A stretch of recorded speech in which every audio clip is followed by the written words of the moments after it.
Yeah, ladies and gentlemen, welcome everybody on Facebook, everybody on YouTube. We are over here on YouTube on one of my channels that has been suspended for the last 30 days. Self-ownership reigns. It's on 2 strikes. Let's see if we can get a third. All right, listen. Find your way over there. Hang out in that chat room if you want to. It's already pretty lively. We got a few people hanging out. Also on Facebook. I wouldn't mind starting a chat room on Facebook. I've had a few brief stints of success, and then it just kind of dies down on Facebook. Maybe my message gets a little tainted, or maybe it gets a little shadow ban going on, huh? Maybe a little of the shadow ban or something. But it's good to be here with everybody once again, and I'm gonna try to do something every day for everybody, as long as my lifestyle permits it. That's what I'll do. I do anticipate getting a much busier, I guess, a schedule day to day with my work efforts. But other than that, I think I could find room to get on here, and we'll see what happens. All right, here we go.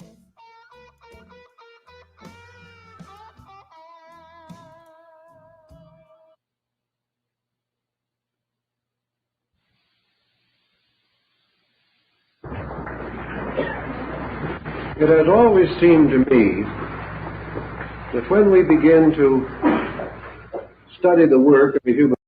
Oh, by the way, this is an audio book. All right, it's just about 10 minutes under 2 hours. Okay, and feel free to come and go as you please. You can come back to this. I don't have high expectations of people hanging out for this. This is a lot of knowledge, though, that I think people could find useful, even in modern day times. We need to understand that a good number of Freemasons follow this dialect, follow this individual's philosophy of morals and dogma. You are going to learn today how they run the symbology, how to look for symbols. And again, I don't know how into the future they're going to get, but it's key that you understand gematria. When all these events are going on, all the false flags that are happening, the global affairs, these things are all, how should I put this? The people that put on the events, right? They communicate with each other.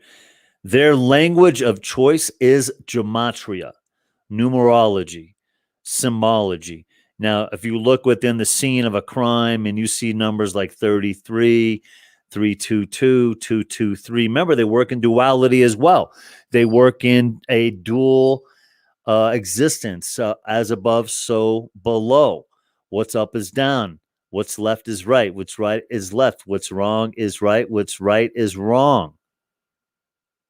This is the world that they try to present mankind. They made an oath, the promise to the how should I say, the modus operandi of Freemasonry, which is in line with globalism.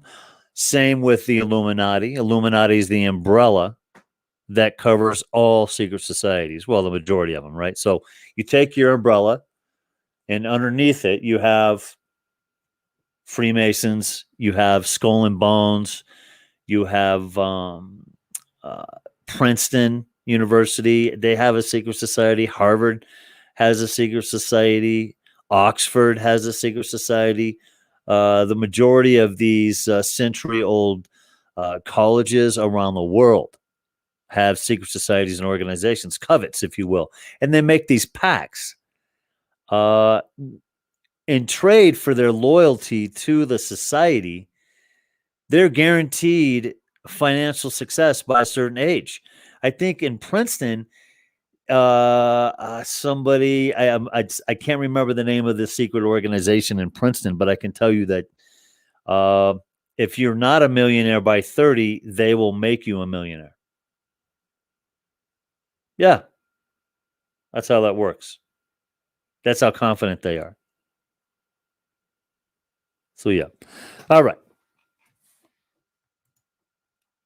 Human being, we become interested in the human being behind the work. Perhaps this should not be true. Perhaps we should accept things simply on their face value. But we are all tied and bound to the human state, and we like to orient our heroes in that state. We are actually perhaps helped more by the humanity in man than we are in the supposed divinity in man. The humanity brings us close together, and in the case of General Pike, it reveals to us the happy combination of a scholar and a truly delightful person. A person who had many friends simply because he was friendly, and who had an almost unending sense of humor, even though much of his life was burdened humanity with most serious responsibilities. We have tried to have something to say about the general as a person, therefore, each evening, and we're going to select a few points this evening from early articles about him, which perhaps are not generally known and which may not be included in the popular available biographies. After he reached the area of Little Rock, Arkansas, which he came to sometime after 1832, and here became a small village school teacher, teaching in a log cabin schoolhouse, we find that a natural tendency which showed from his early boyhood continued to unfold, and that was his poetic abilities, which were largely recognized and which undoubtedly have contributed to the beauty of the work that he did. We find, for instance, that while he was teaching school, this biographer notes, again his pen was busy, writing verses for the Little Rock Advocate, as well as political articles, under the pen name Casca, which attracted so much notice that Horace Greeley reprinted them in the New York Tribune. And so shortly after, there was a statewide search in Arkansas to discover who this Casca was, and it finally centered upon this rather amiable, somewhat timid, round-shouldered schoolteacher. And from that time on, his literary fame increased, and he has left quite a rich legacy of good poetry, which will be of interest to one group of persons. Also, Albert Pike was involved in the Mexican War prior to the time of the Civil War, and we find the following notes. In the war with Mexico, Pike won fame for his valor at the field of Buena Vista, and enshrined the story of this occasion in one of his poems. After the war, he took up the cause of the Indians, whose life and happiness fascinated him, and who he felt were being robbed of their rights. He carried their cause to the Supreme Court, to whose bar he was admitted in 1849, together with Abraham Lincoln and Hannibal Hamlin. His speech in the case of the Senate award to the Choctaws is famous, and Webster passed high eulogy upon it. Judged by any test, Pike was a great orator, uniting learning with practical acumen, grace with power, and that imperious magnetism which only a genius can command. Albert Pike was made a master mason in Western Star Lodge No. 1, Little Rock, Arkansas, July 1850. And from that time on, we see the forces at work which caused him gradually to turn practically all of his learning in the direction of Freemasonry. He had brought to it brilliant legal background, a good literary background, and outstanding achievements in poetry and essay, and he also brought to it a tremendous personal capacity for research and study. As a result of his initiation into the order and his gradual increasing interest in it from a philosophical standpoint, we find his following summary of the situation which caused him to devote his entire life, practically from that time on, with the brief interlude of the Civil War, to the advancement of the Masonic research program. He says of Masonry, "It began to shape itself to my individual vision into something imposing and majestic, solemnly mysterious and grand. It seemed to me like the pyramids in their grandeur and loneliness, in whose yet undiscovered chambers may be hidden for the enlightenment of coming generations the sacred books of the Egyptians, so long lost to the world, like the Sphinx, half buried in the sands. In its symbolism, which and its spirit of brotherhood are its essence, Freemasonry is more ancient than any of the world's living religions. So I came at last to see that its symbolism is its soul." From this foundation, we can perhaps begin to estimate why he devoted the greater part of his effective, mature life to the effort to restore this symbolism, and why, in order to do so, he had to follow an ancient course, and that is to seek in the most remote corners of the world and in the most difficult branches of learning for the keys to these symbols. And also, as he expresses it, he had to penetrate layer after layer of interpretation, the incrustations of ages, the pollutions of both time and era, in an effort to restore as far as possible the primitive meanings of these ancient figures. And so this evening we are going to devote most of our time to exploring, along with him and in his way, the essential symbols with which he became concerned. Pike would have been the first to point out that these symbols are not the private property of Masonry.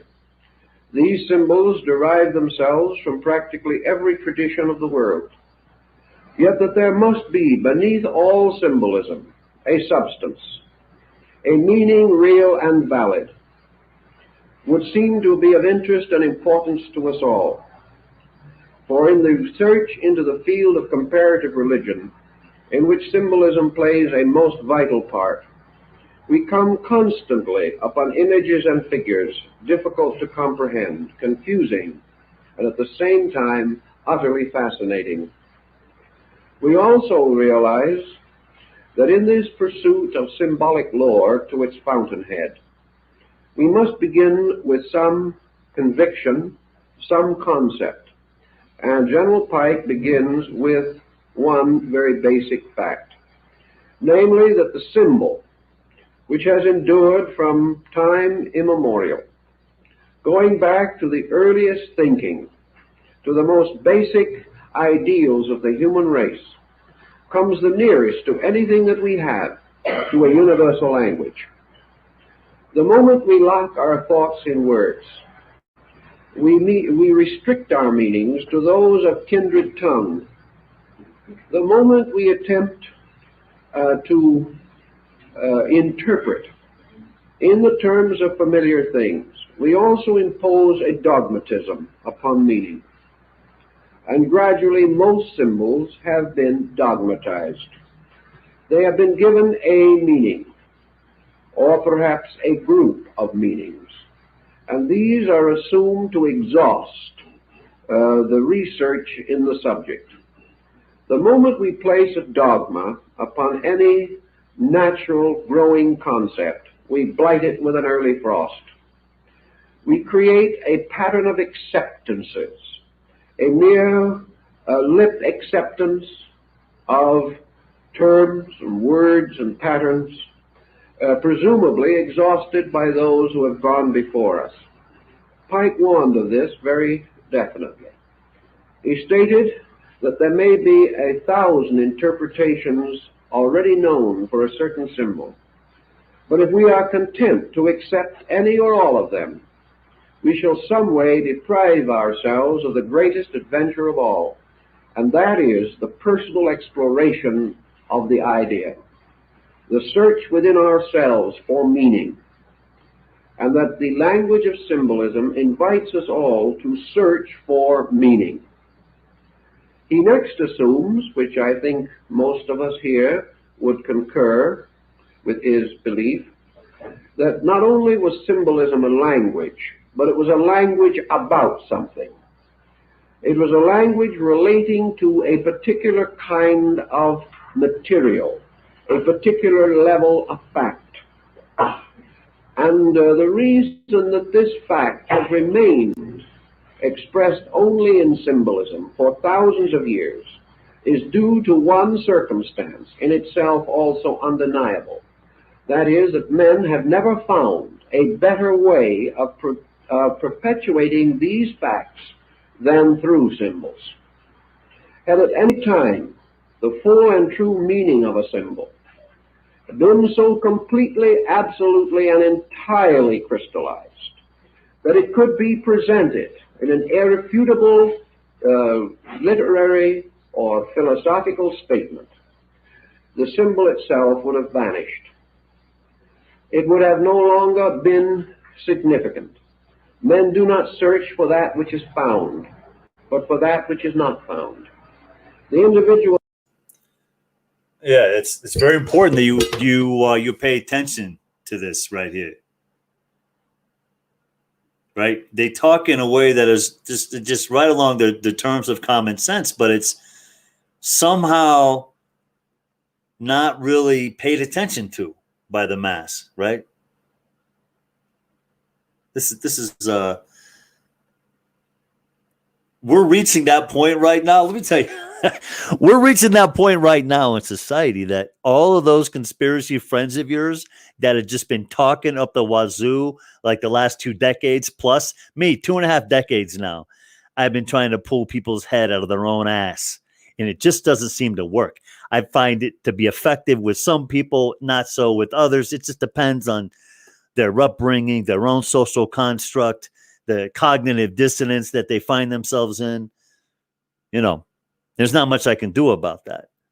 But you will find that one of the main driving views, one of the main principles that Masons sit on, I'm talking about Masons you all know. Everybody listening to this knows a Mason. If you've ever heard the news, if you've ever heard a politician talk, you know a Mason. Whether you know a Mason, that's a different story. Do as thy wilt. That is a quote on several articles, several shirts, posters. Guys like Jay-Z flaunt that kind of bullshit. It comes from a much darker agenda. Trust me.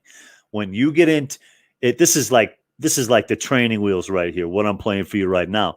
But as you get into more depth, more understanding and development of the history of this nation, the founders, the framers of our Constitution, the Bill of Rights, the Articles of Confederation, you got to look into the Acts of 1871. You got to look into the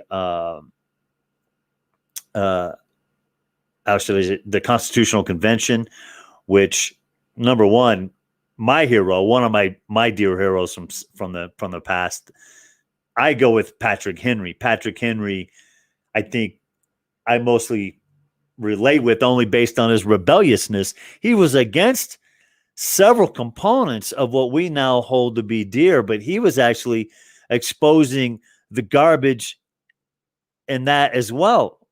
So again, judge this for yourself. I only ask you to inherit a few obligations when you turn into my broadcast. When you listen to me, you turn into what I got to say. It's appreciated. Your loyalty, it doesn't go unnoticed. Here's the trade-off, all right? What I expect of you as a listener, right?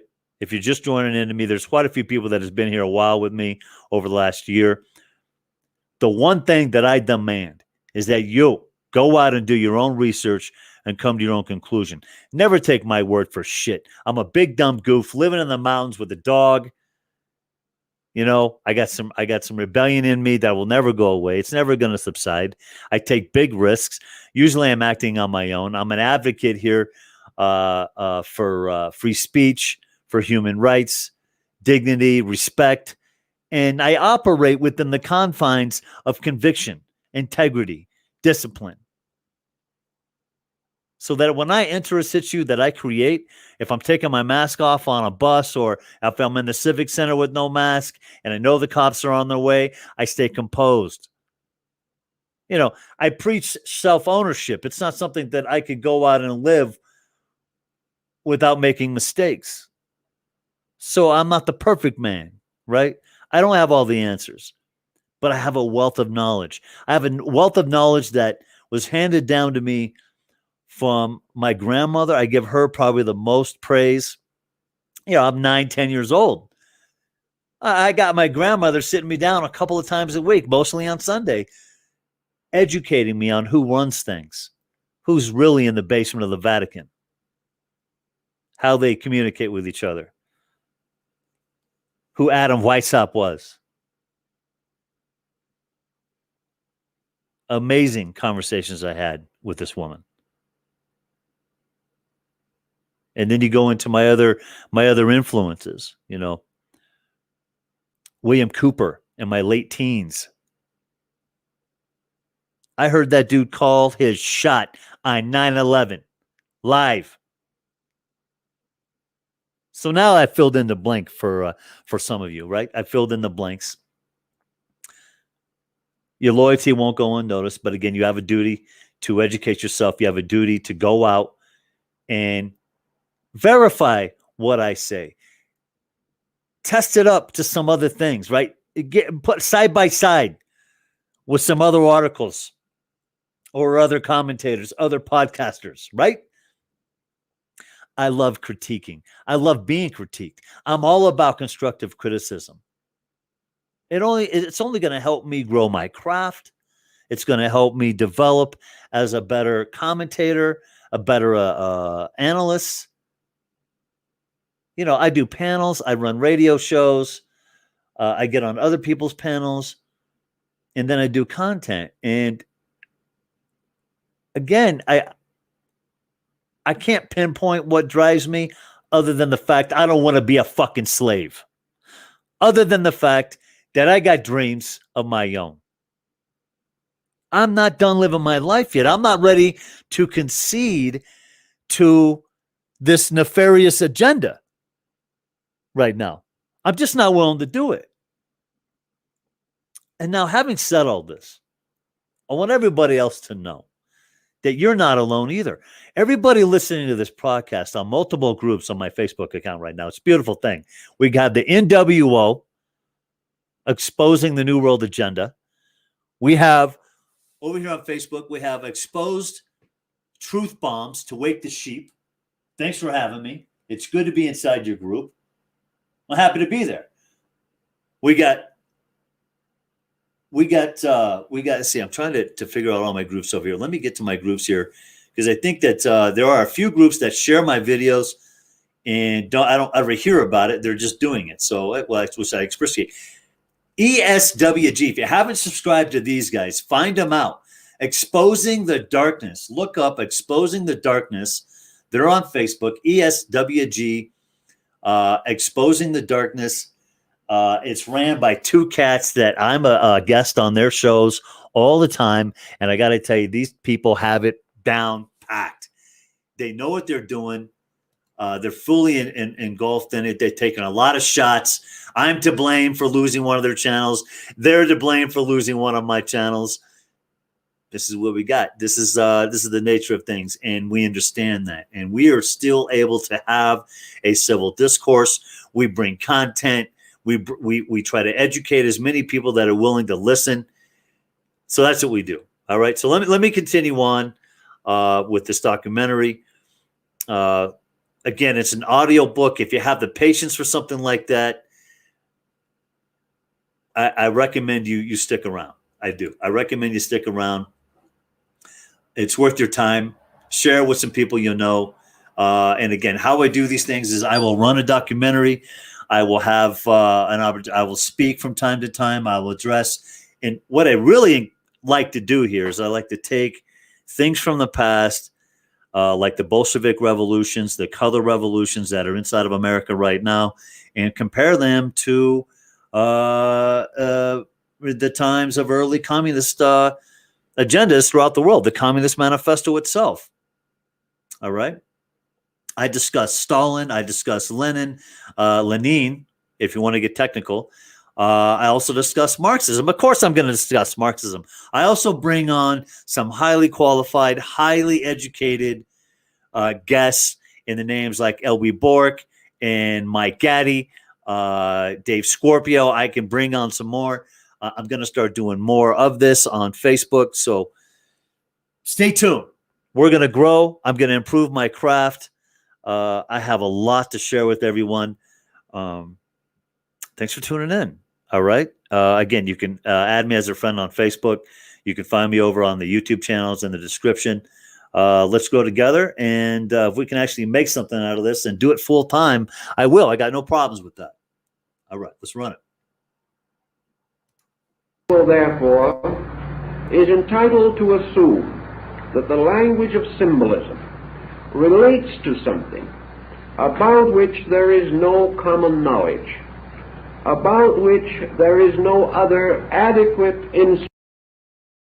Okay, and I will answer questions as well. I just saw a question on my YouTube chat. Blood Raw Truth, brother. Let me tell you something. There are factions within Masons, right? What if his question is, what if Masons are really good? Well, I can tell you, Blood Raw Truth, there are good Freemasons. There are Masons, there are Freemasons, and then there are Scottish Rite Masons. All right. The Knights Templar, the Knights of Malta. It goes on and on and on. There's probably 1,000 at this point around the world or across the plane, however you want to put it. But there are factions of evil within all secret societies, Blood Raw Truth. You know this, right? At least I hope you do. But that's what I'm getting at here. I'm not suggesting at this point that all Freemasons belong to a nefarious agenda. That's not the case. That's not the case at all. So, instrument for the perpetuation of certain ideas. What type of material would be, therefore, most likely to be locked in an enigma, to be concealed behind some form, shadow, or semblance not identical with its own structure or nature? The answer would have to be that it is some kind of knowledge pertaining to things not to be literally seen, not to be factually examined, not available in their full and pure substance, but to be known only through the lengthened shadows of themselves, cast upon matter, cast upon mind, and gradually molded into a fantastic imagery. Such knowledge as this would therefore not be the knowledge that has descended to us in philosophy. It would not be the knowledge available to us in the rituals and formulas of accepted theology. It would not be the type of knowledge that could be expounded in mere mathematical formula or revealed to us completely under a scientific hypothesis. It has to be something in its own nature so elusive that it cannot be captured, and can therefore only be known through this shadow cast by itself. The answer, again, in Pike's thinking is obvious. That which is not available to us in knowledge is simple. It is knowledge itself. In other words, we know about many things and the substance of very little. We have learned opinions on innumerable problems, conditions, circumstances, but this essential knowing, which might cause the individual with the full realization of the meaning of his words to say, "This I know," this level of knowing is exceedingly scarce. And where it exists, it relates mostly to secondary things. We know that the sun appears to rise. We know the length of days and of hours. We know certain laws of architecture. We know certain ways of analyzing the chemical constitutions of things. By mathematical formula, we can split an atom. But by mathematical formula, we do not know what an atom is. The true and essential knowledge, therefore, is not in its pure substance ever available to man in a natural state. If it comes to him, how does he receive it? He must receive it by revelation, by vision, by intuition, by insight. He must in some way gain it through an experience which he cannot share with others. He may attempt to share, but the moment a knowing passes from him to another, that which comes to him as knowing is accepted by that other as an acceptance, as an opinion, as an interpretation, or as a belief. Therefore, that which we communicate can be believed by others, but that which we communicate can only be known to ourselves. There is this mysterious interval between self and others. And while our own insight may convince us of the inevitable truth of a thing, we also come upon another dilemma. The insight of others give to them different interpretations of the same thing. Therefore, to say "I know" is not only an indication of penetration, but it is also a completely individual project.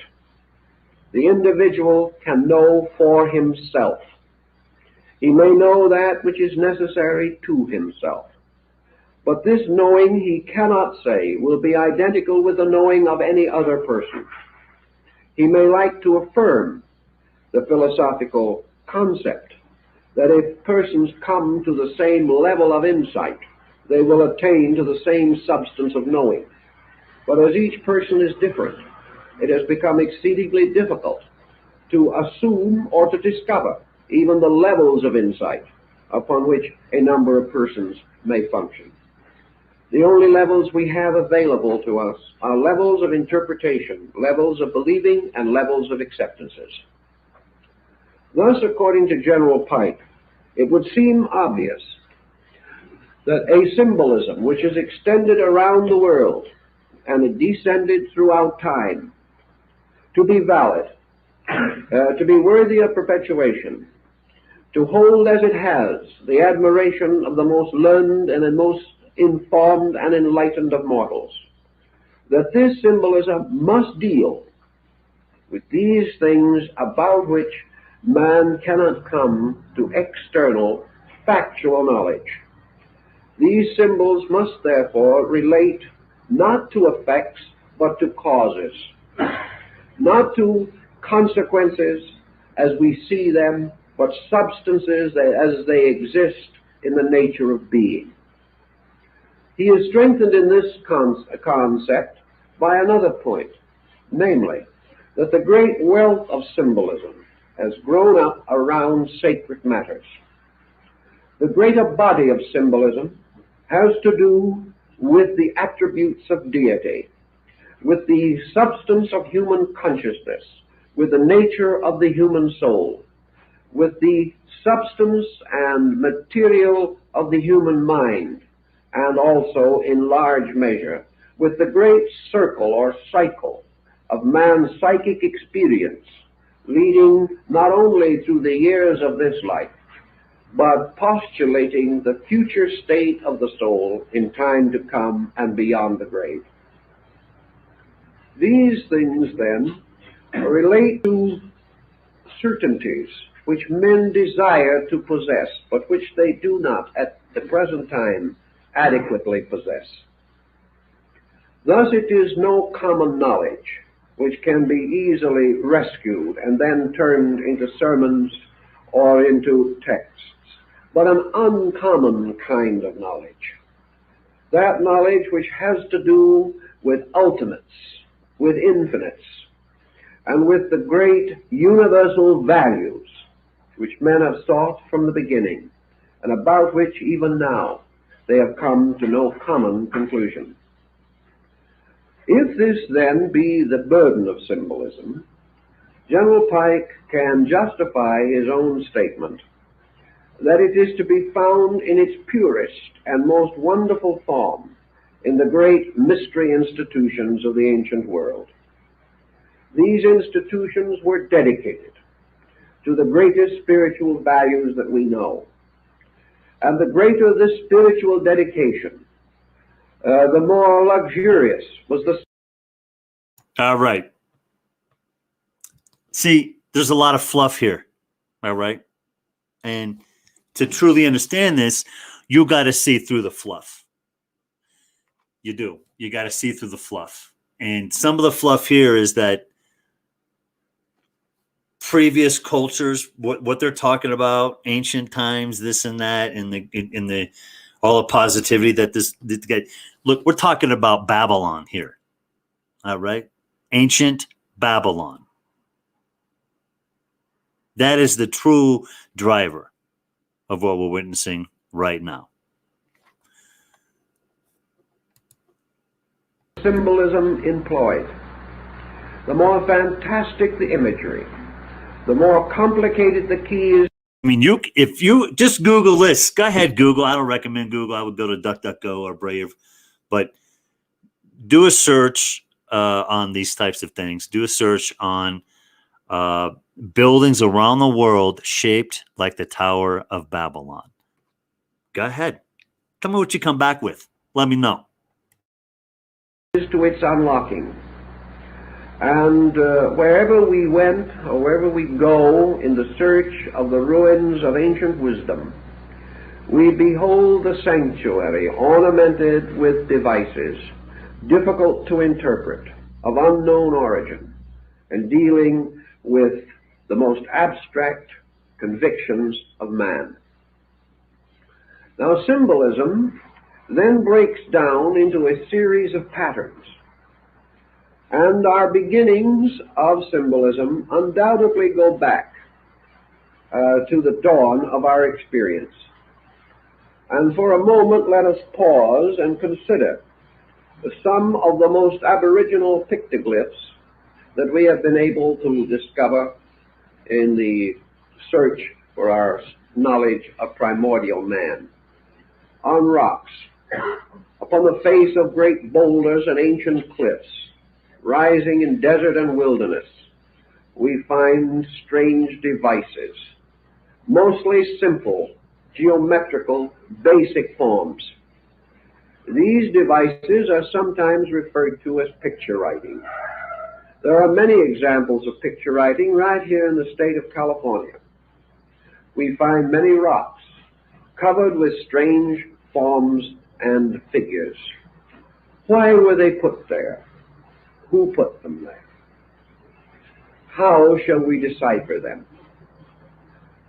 They were put there by crude instruments, perhaps the chiseling of a stone with a harder stone, perhaps in some cases with the use of early tempered copper, or as the Egyptians, various files and chisels and other instruments of soft metal, their teeth set in jade or in emerald in order to give them a cutting edge. These ancient symbols were put for one reason primarily. They were to perpetuate something. It was that the man who put them there, or the tribe who fashioned this strange picture writing, wished to leave a record of something. Perhaps his basic impulse was completely egocentric, although undoubtedly he had no awareness of it, never having been under psychoanalysis. But in any event, perhaps what he was searching for was one of the most basic needs that man experiences. He was searching, rather pathetically, childishly, desperately, for immortality. He was searching for that mysterious quality of not being forgotten. He wanted to live. He wanted to live in one of two ways that he knew that man could live. He believed, probably from example and sorry incident around him, that this physical part of his own nature was fragile and would not long endure. But there was another part of it, his dream, his hope, the great and wonderful deeds that he had done, his claim to be remembered, his claim to make a contribution to those who came after him, his claim that those who followed would remember the hunt in the forest, and the day when he had slain the great mammoth. These things he wanted to have live because they were his hero self.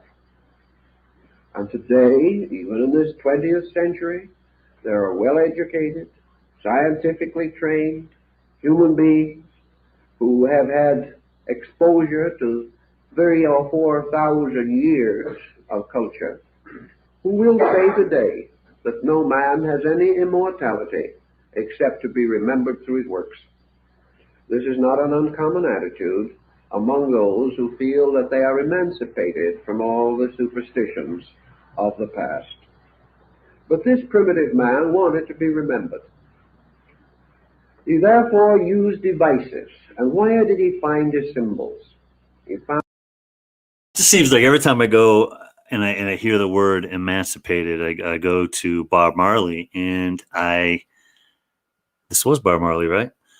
Emancipate yourself from mental slavery.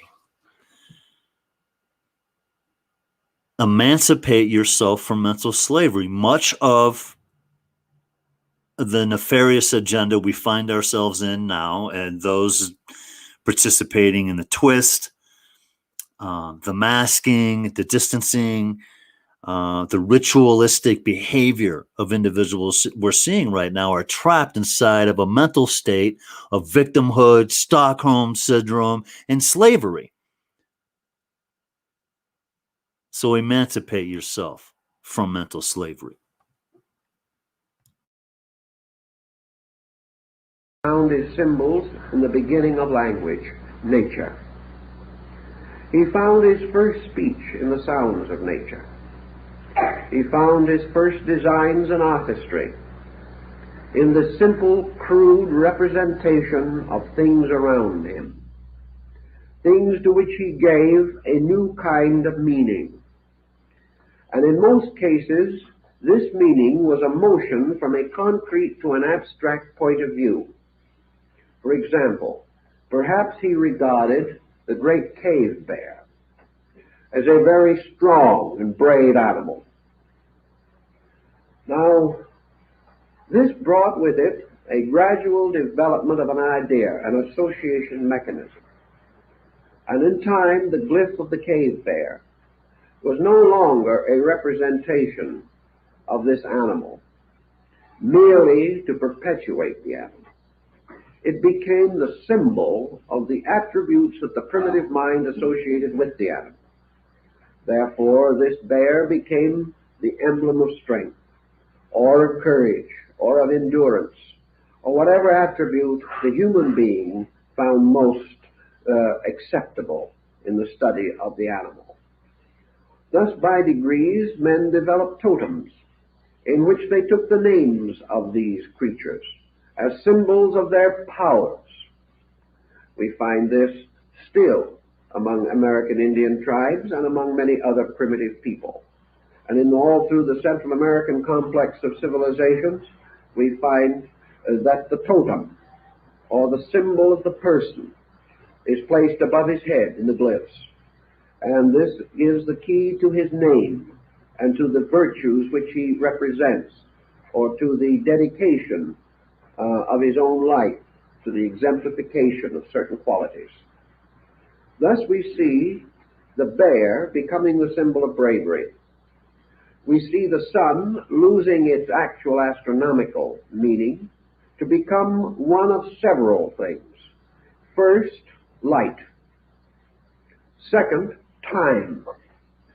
The sun became a symbol of time because it gradually came to be called the figure of day, or days. And primitive man began his counting of days by the number of risings and settings of the sun. For a longer period he chose the moon, and therefore he began to have a kind of simple calendar. Things that were 3 days back were 3 suns back. Things that were 3 months back were 3 moons back. And beyond a comparatively small number of suns and moons, his chronology became rather corrupt. He had no, in early times, he had no concept of longer periods. This came later. But the sun then became the symbol of light. It became the symbol of days. It became an emblem representing insight. It became a sign of blessedness or of good. It gradually unfolded into a sign of wisdom because it was opposed to the darkness of night, which was ignorance. It became associated with integration and orientation as opposed to the chaos of night. And by degrees then, each of these natural objects gained a more or less abstract meaning, a meaning which carried it into a world of invisible values. A brave animal can be seen, or a brave man, but bravery as a fact is not visible, except by some action by which it is personified, or some condition which exemplifies it. So the moment man began to think of qualities as apart from physical objects themselves, he had to go into symbolism. He also found various problems arising in the development of his word structures, where he discovered early in life that the most difficult concept to express in some visible form, capable of being perpetuated, is motion. It is very difficult to indicate motion on an immovable surface. He could not make a glyph that would fly off the surface and therefore be true to motion. He had to create the concept of motion without the object itself moving. One of his earliest experiences in this, as we see by studying the pictoglyphs, is the use of a series of footprints. These footprints indicate a journey. They may also indicate that their beginning and termination, the locations involved. locations at that time being so crude and rude we cannot rediscover them, even from the glyphs. But this long string of footprints was not entirely a happy thing. He could try to create the concept of motion through representing his animals and other creatures. Well, it does appear I have been restricted on Facebook. It looks like my video has been taken down on Facebook. Yeah. What question? What's this, Mr. Jones? What do we got? What was the question? False science mechanic. Can you address that question, please? False science and history lessons. Why did the Freemasons change the calendar for us peasants? Wow, I will do a whole video on that. Yeah, I'm pretty confident that Facebook has stopped this stream. Let me get over here on my profile to see for sure. I just got a message on Facebook telling me that it's been stopped. So let's see. Why would Facebook stop it and not? No, it shows me live. It shows me I'm still live. So let's see. No, we're good. We're good. All right. False alarm. We're okay. We're okay. All right. Here we go. As in the ancient caves of France, in motion. Well, okay. I will give you a teaser. I will give you a teaser. I could tell you that the change in the calendar versus the, okay, why did they change the calendar, or why did they tell us a new calendar? Why would they want us to know the truth about our own existence? They want us as far as way as possible from the truth. Believe that shit. Believe that shit. But a bison in motion is not really a very happy substitute for a necessary abstract verb. It is not. They don't want us to know our value, our core value, our intrinsic value. They don't want us to know about the frequency that all mankind share with each other. All they want is division. That's all they want. That's right. In everything they do, there is division. In everything they do, they capitalize on whatever division, divisive nature they can harvest from a crisis situ. This is how they do it. Never let a good crisis go to waste. Rahm Emanuel, at the time the mayor of Chicago. Correct me if I'm wrong here. I welcome it. Go ahead. Let's get to it. It is not very solutional. Yet he had to have motion. Maya solved it by putting a wing on a noun and making a verb out of it. The moment he added a wing, it symbolized motion. Very ingenious and requiring a great deal of thought to develop. But he did find the need constantly for creating forms for the expression of values not visible as objects. So out of this early struggle came the rise of pictoglyphic and hieroglyphic.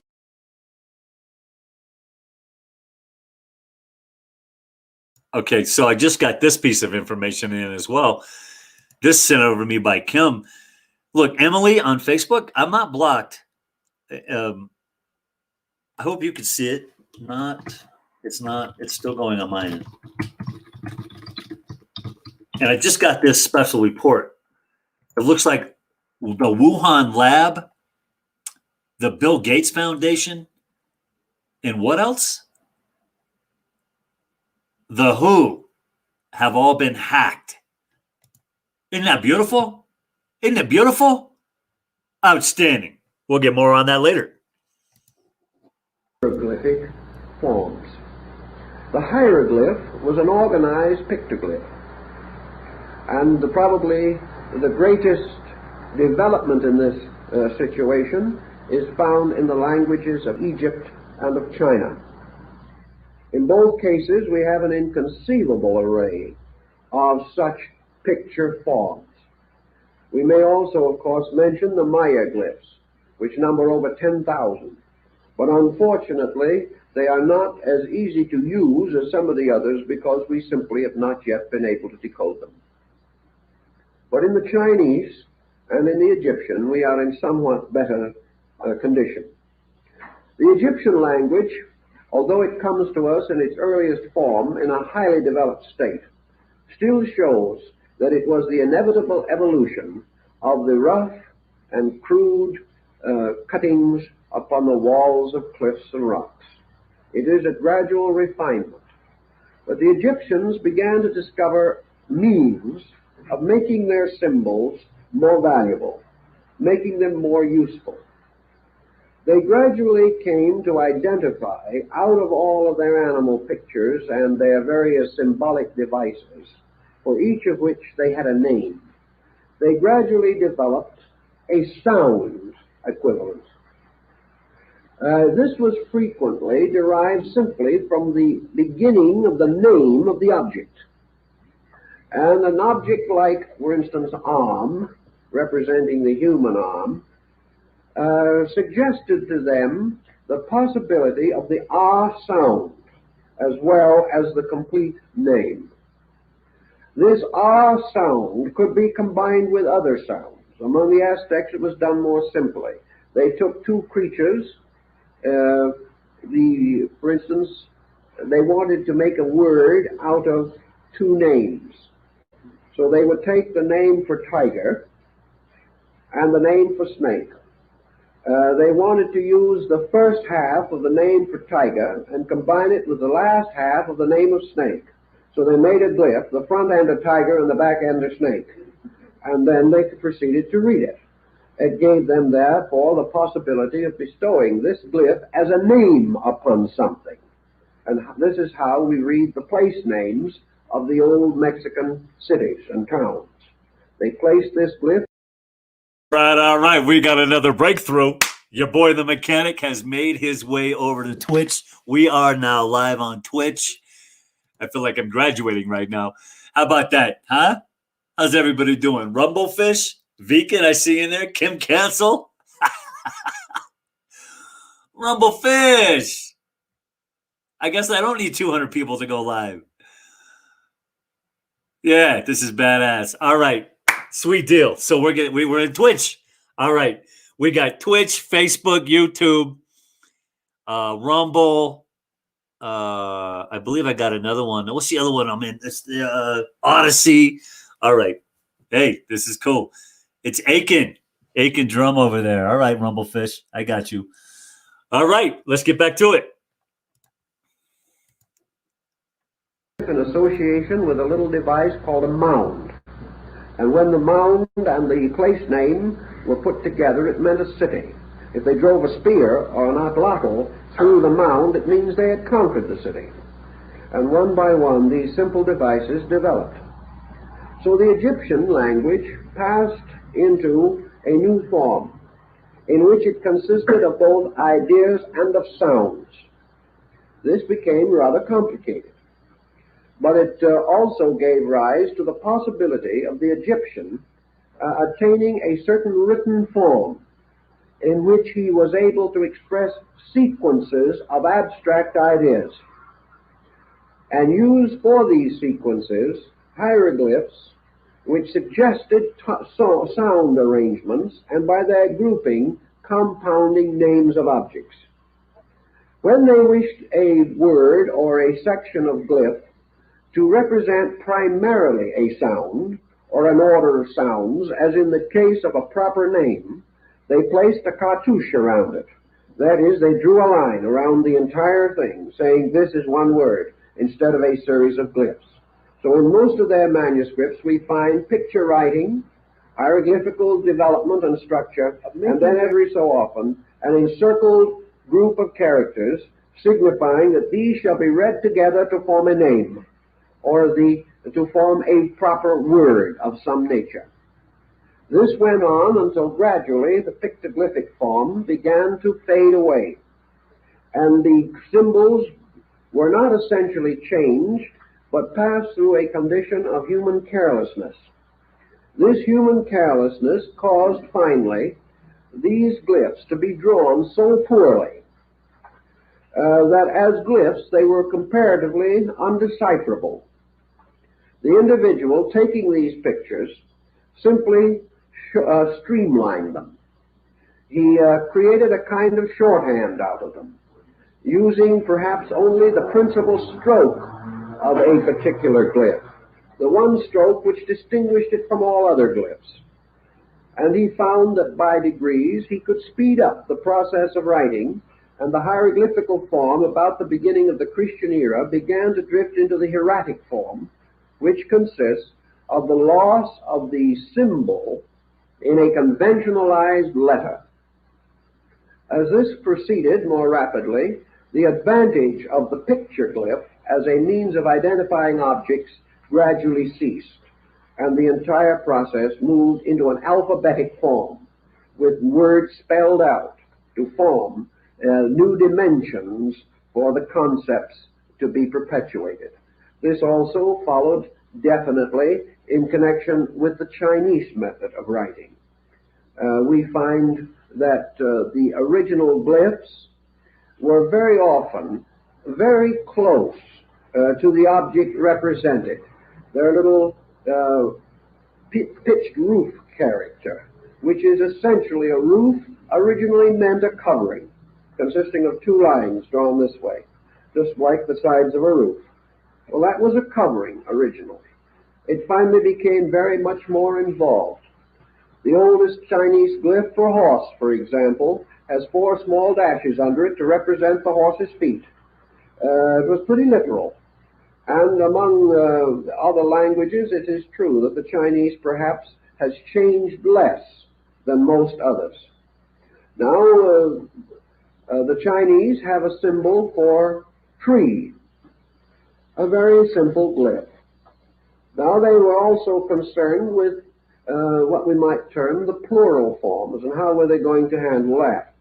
If they were somewhere and they found another tree and they wanted to have 2 trees clearly indicated, they followed the line of greatest expediency. They made 2 trees side by side, and that was exactly what it meant, 2 trees. But this didn't end the problem, because it could get worse. Another man decided that he wanted to say that he had just been in the forest. Now, this presented a more or less complicated situation. You couldn't keep on drawing trees all over the page. So the happy idea of the simple plural came into existence. Above 2 trees must be many trees. So they put a third figure of a tree, and the result was forest. Above 2 means forest. A very simple device. And in this way, they had no difficulty in ultimately indicating their meaning. They had many different symbols. When they made the sign of a roof, they then placed a symbol of fire beneath the roof, and a fire under a roof is a home, a place where you live.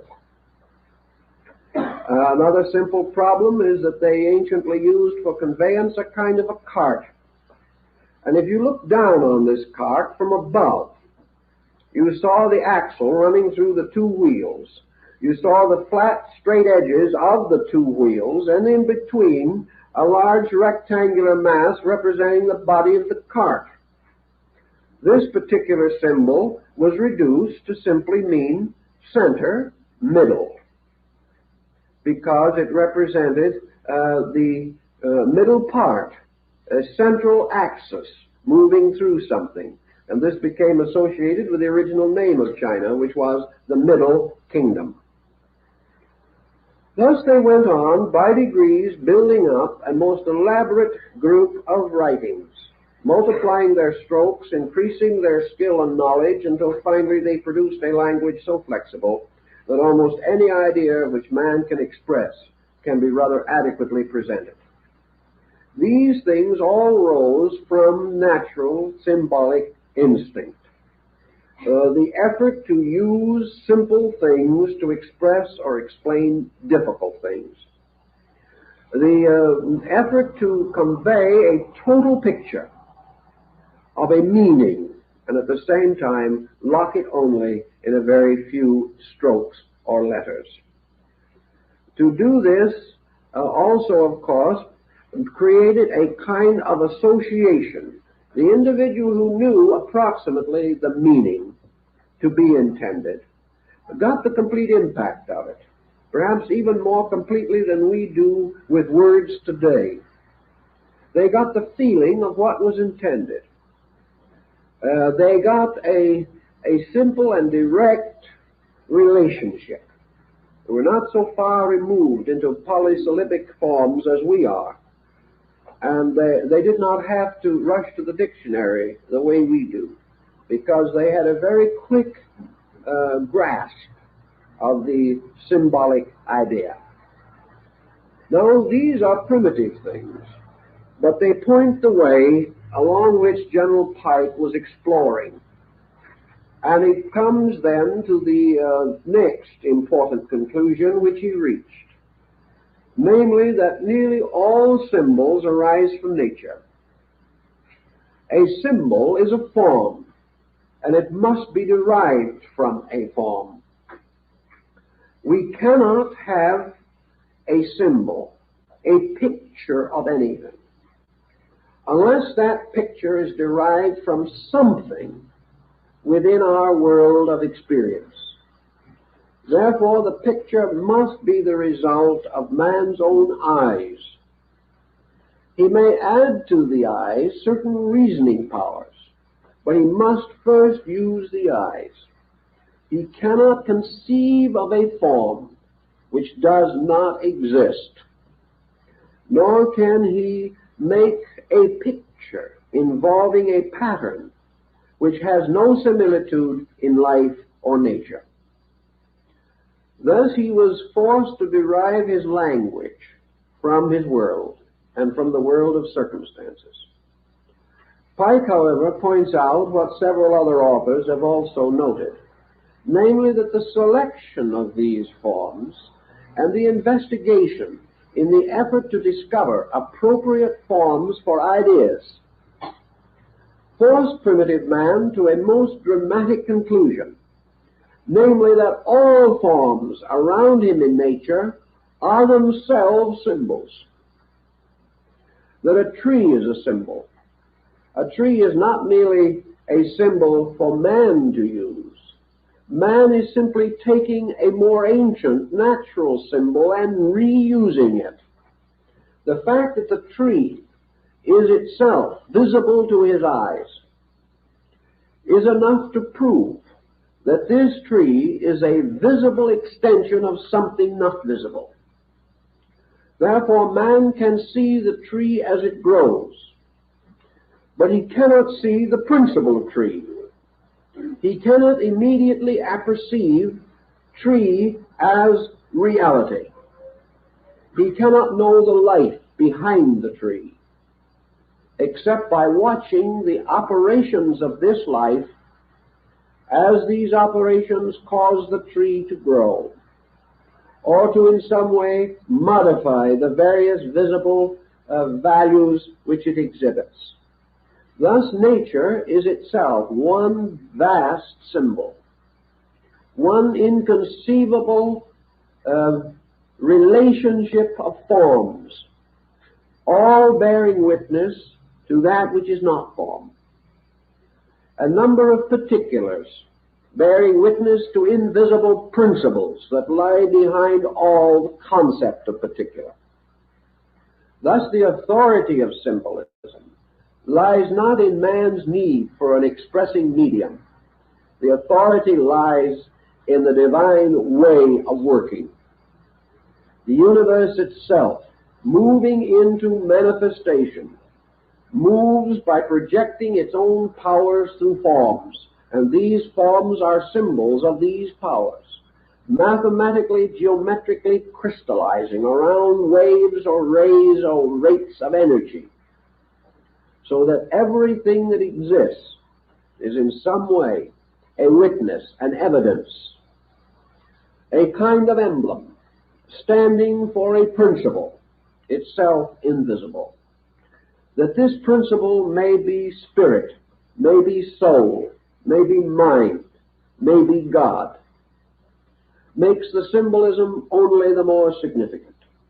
For here we are confronted with the visible testimony of facts unseen, a kind of covenant by which man stands forever in the presence of his own greatest source of instruction.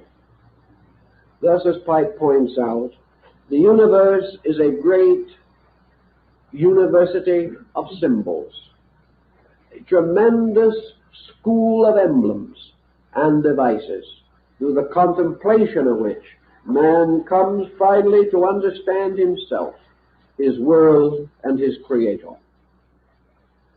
Thus, symbolism involves us almost immediately in a series of great abstract values.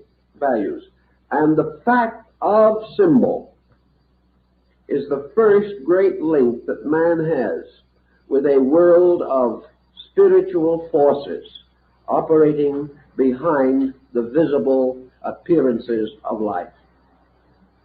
So the fact of symbol becomes the validity of symbolism. Yeah, Aiken, you can call this flawed philosophy all you like, but I can tell you that there are millions of people around the world that follow this man's philosophy to a T, bro. So you do what you want with that. It becomes... I'm not suggesting that that's any more honorable just because you got a following. Shit, you can have a fucking million people follow you right off a bridge. Right? All good. Proof of the meaningfulness of the entire concept. Man creating symbols, therefore, derives them by bestowing upon forms and likenesses already existing and already having meaning, other meanings according to his own qualified understanding. Therefore, he takes emblems having an absolute meaning, and he gives them a new relative meaning in order that he may use them for the extension of his own awareness in some direction or under some condition. If, therefore, the Chinese makes a glyph for the home, consisting of the combination of roof, fire, and the woman symbol, he is therefore expressing a basic concept.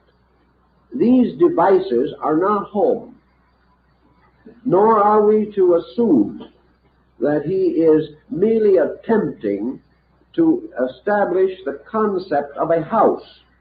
He is working for something else. He is working for the moral and emotional overtone of home. He is looking for its spiritual value, its ethical implication, and thus he captures in these basic forms ideas which are in harmony with his own insight. Yet each of these forms may have another meaning, a meaning especially in themselves. And this is true where the selection particularly involves natural working or natural objects, rather than the artificial productions of man, as in the case of house, which is something man himself has built, and therefore has a meaning peculiar to man. But when he draws upon the... Yeah, I think to me, that goes back to do as thy wilt, right? Do as thy will. The earth and the sky and the flower and the rock, he is drawing upon things which he did not himself create, and therefore which have meaning apart from him, even though he wishes to give them a meaning of his own. In this way, symbolism has gradually associated itself with an infinite diversity of interpretive factors. And these interpretations, extending on through time, have been refined and revised with the changing of human beliefs. The ancient meanings have been restored and lost again. And finally, new meanings have been imposed upon ancient substances which no longer seem relevant. Man, however, hit upon one other happy device in the development of symbolism. He knew that he was concerned to a measure with the restricting circumstance of literalism. There was always the deadly danger which man faced, namely that in the field of learning, if he drew a picture of a tree, the student would be satisfied to say this is a tree and feel that he had solved it all. If, therefore, he surrounded the man primarily with only natural symbols, the human being would be almost in the same condition he would be without any symbols, because there are enough natural symbols forever around him. He sees the alternations of day and night, he beholds growth, he beholds all the strange and wonderful workings of natural law. These are his heritage. Therefore, to merely reproduce them for his intellectual advancement would scarcely attain its end. He would only be using a crude substitute for a nobler original. But man discovered, perhaps through his sleep consciousness, through dreams and other things, that he could introduce an element of fantasy into the representation of these forms. He could create a class of forms called composita. He could make a thing unworldly by putting together natural emblems and symbols in an unnatural relationship. He found, for example, that as long as he drew pictures of men to represent his gods, the tendency of the people was to come to the conclusion that the gods were men. It read downward instead of upward. Instead of conveying the impression, really, that man is a god, the reverse became the common acceptance. But when, as in the case of the Egyptians, the human head was taken off, and the radiant, globe-clutching Scarabasaka was placed on the shoulders of the human body, so that it became a human body with a beetle's head, the inevitable result had to be that the mind could no longer search in its experience for a living example of this. They just couldn't do it. Or when they placed the symbol of the head of the Apis, the bull, upon the shoulders of the god Osiris, this Horipus, or this deity, could not be found among men. It represented a departure. Here we had now a fantasy. We had an unworldliness bestowed by distortion, or by the creation of an unnatural combination, leading to the recognition that the symbol had to do with something not of the common experience of man, but dealing with something else, something that could not be so easily interpreted and would have to be examined and explored upon a mental level or upon some plane of insight superior to that of ordinary mortals.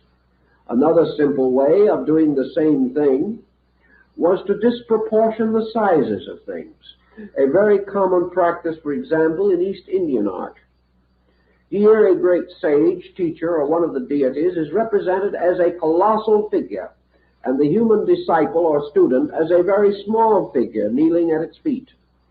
The great figure thus became a symbol of unworldliness, a giantism, which elevated it beyond the common experience of man. Such perhaps was the tremendous subtle influence of the Olympian Zeus, this monumental structure, this tremendous figure, or the great standing figure of Helios, the god of the sun, that stood at the gates of Rhodes and has been preserved for us under the name of the Colossus of Rhodes. But by great disproportion, by great enlargement, an unworldliness was also created. Begin the refinement of things, so as to create an unworldliness, might mean a creation of so sensitive, so truly and completely beautiful a thing, that no equivalent could be found among men for it. Thus sublimity was used as a means of exaggeration. As Leonardo and Michelangelo realized and exhibited later, also the dynamic of the so-called heroic proportion, or by the voluntary and intentional distortion of the anatomy or structure of the human figure, this figure became symbolic of something not human, something either superhuman or subhuman, something beyond our immediate ken of comprehension. A great study was made, for example, of the familiar figure of Michelangelo's Moses. And it has been pointed out that if this figure should stand up, it would be the most disproportionate piece of art perhaps produced by a classical master. The parts of the body are not in proportion to each other, but the compound effect is one of great majesty, of great force, and of a measure of patriarchal unworldliness, an escape from the literal, an escape from the obvious, into the expression of overtone through one kind of artistic subterfuge or another. Thus the symbol, in its simple language, began to take on many different aspects. Particularly, early man was interested in disentangling it from literalism and trying to use these familiar objects in a manner which would not convey merely a trite and familiar meaning. The symbol also gave rise to many other devices. It gave rise to emblems. And emblems, as pointed out by Quarles in his work on emblems, were really originally moral pictures. An emblem was a moral representation, gradually becoming more and more stylized until it became a device, became a kind of reminder of quality rather than an actual picture of it. During the 17th century in Europe, there was a great number of emblem writers. These writers moralized upon practically every symbol, device, work of art, statue, jewel, fabrication of antiquity that we know. Every one of these had to be interpreted to have some bearing upon the moral need of man. The purpose was to produce the good man, or to remind the individual of moral virtues by simple pictures. These books, of course, were largely worn out by children because young people received most of their early schooling from these old emblem books. Another type, of course, that also came into prominence was the gradual development of the word emblem. In other words, symbolism was not absolutely restricted to a representation of an object. It could be associated verbally with the description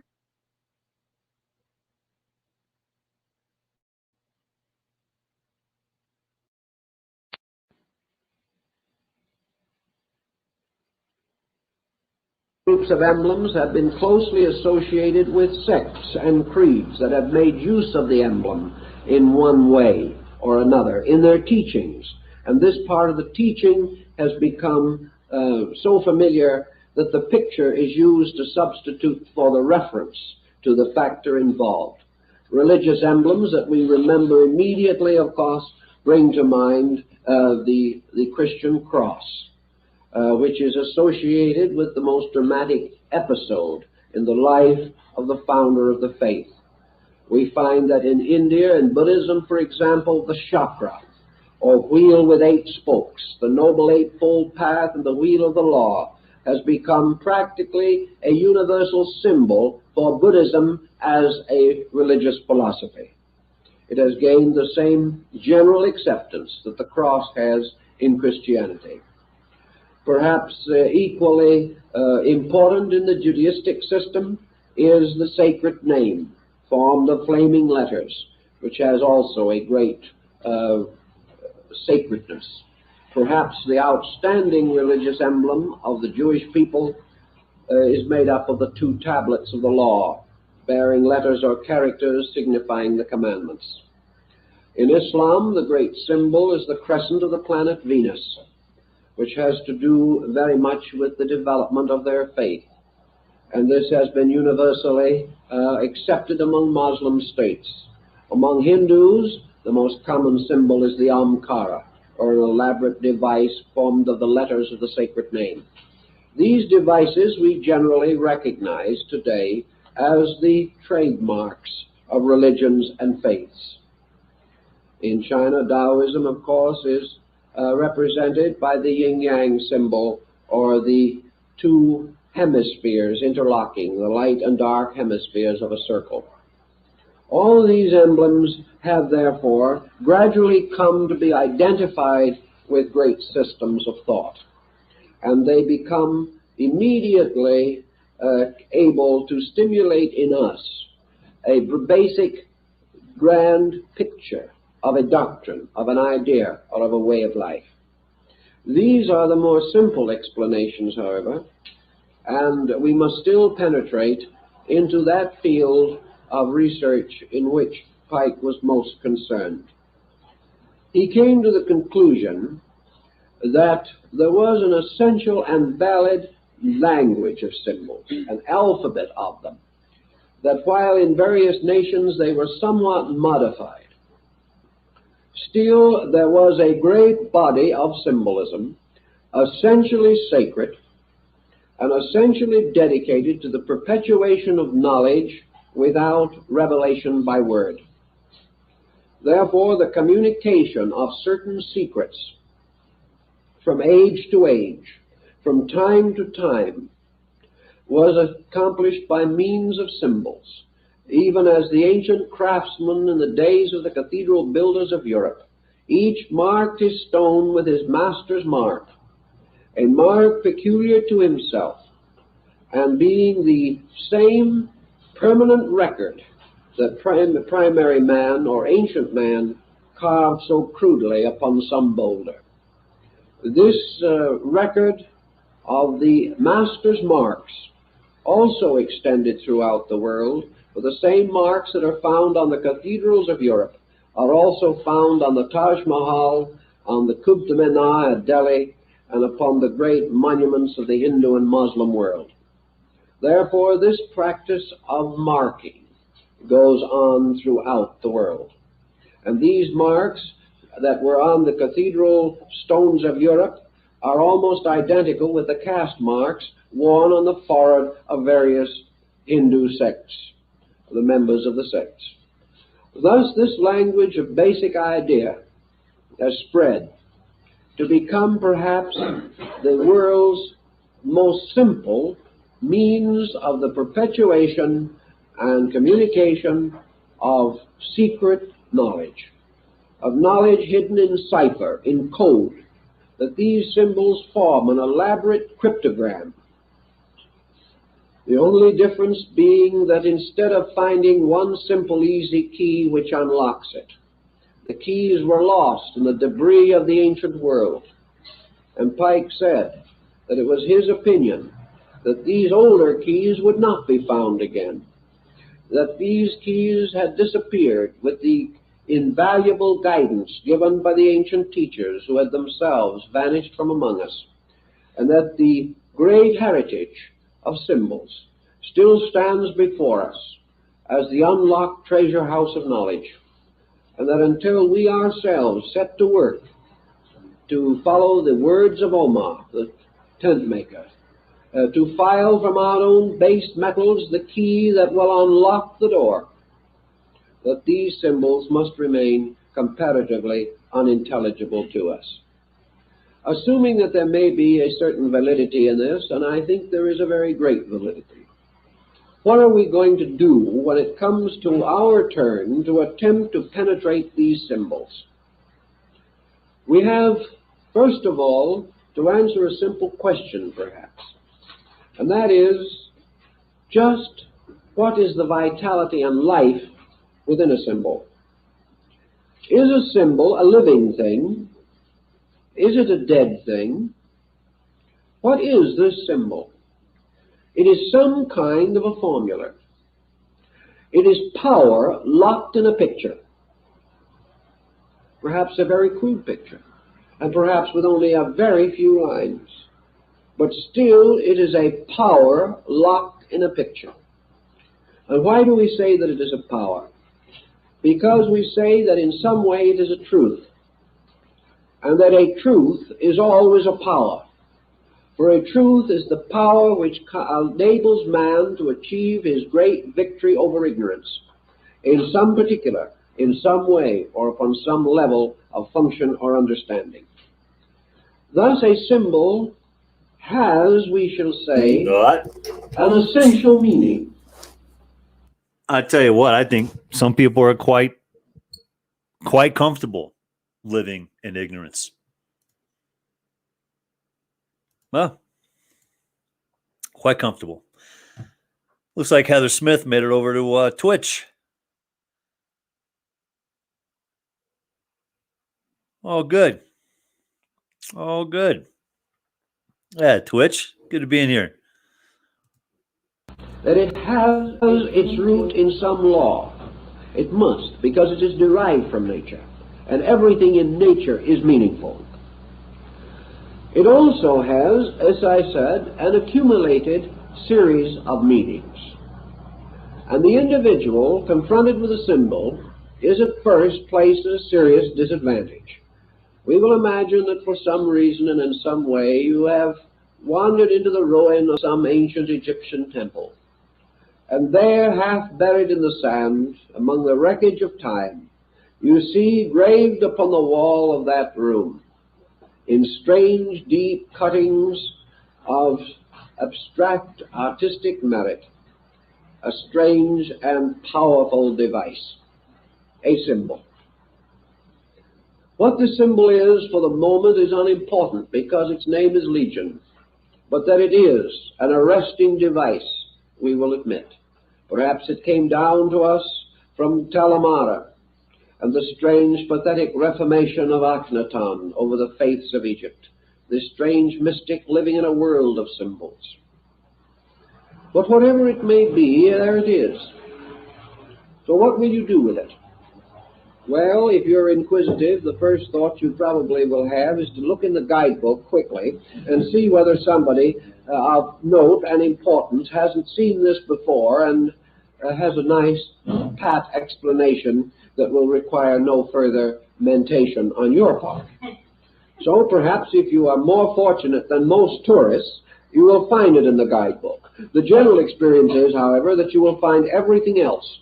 That particular emblem some way escaped attention, the first thought. But assuming that you do find it, you will then find what Maspero thought it meant. You will find what Petrie thought it meant.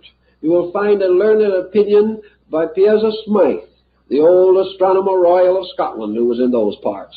Perhaps you will find a very erudite description by Lepsius, or you can find a little more in Wilkinson's Manners and Customs of the Ancient Egyptians, or in one of the admirable handbooks of Sir A.E. Wallace Budge. You will get some kind of an interpretation, probably, if you look far enough. But what will you get?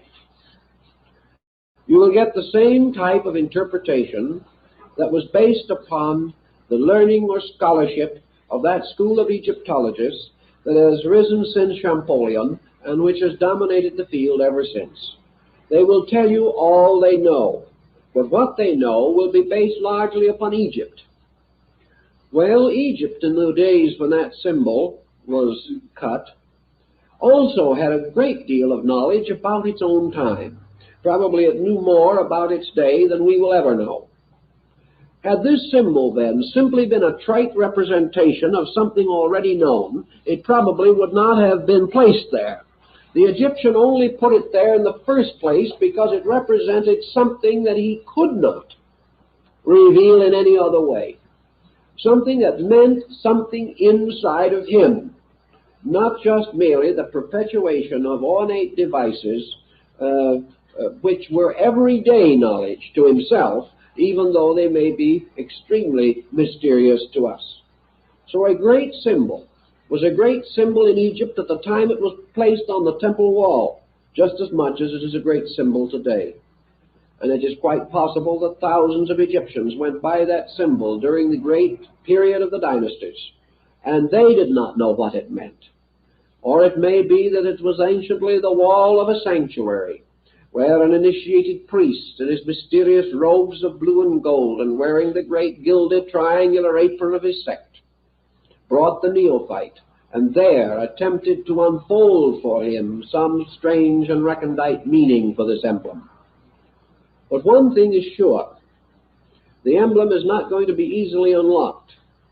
It is going to fight to hold its secret, just as much as you may fight to take that secret from it.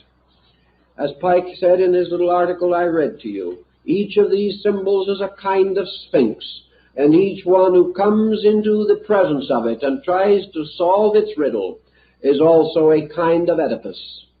And this Oedipus must either solve the riddle or perish at by the cruelty or the strange device which he has been unable to fathom.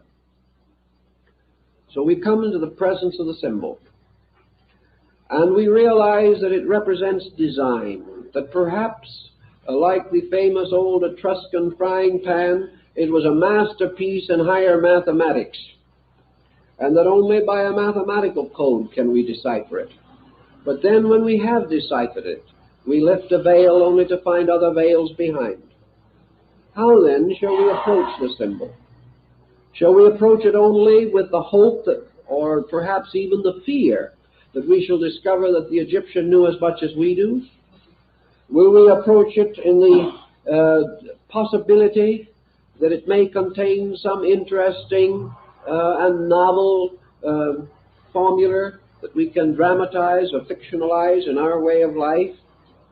Probably from any one of 100 reasons. If we glance a second time, we will continue to ponder the symbol. What then is our answer? We have some reason to believe that it was put there by someone for a reason and a purpose.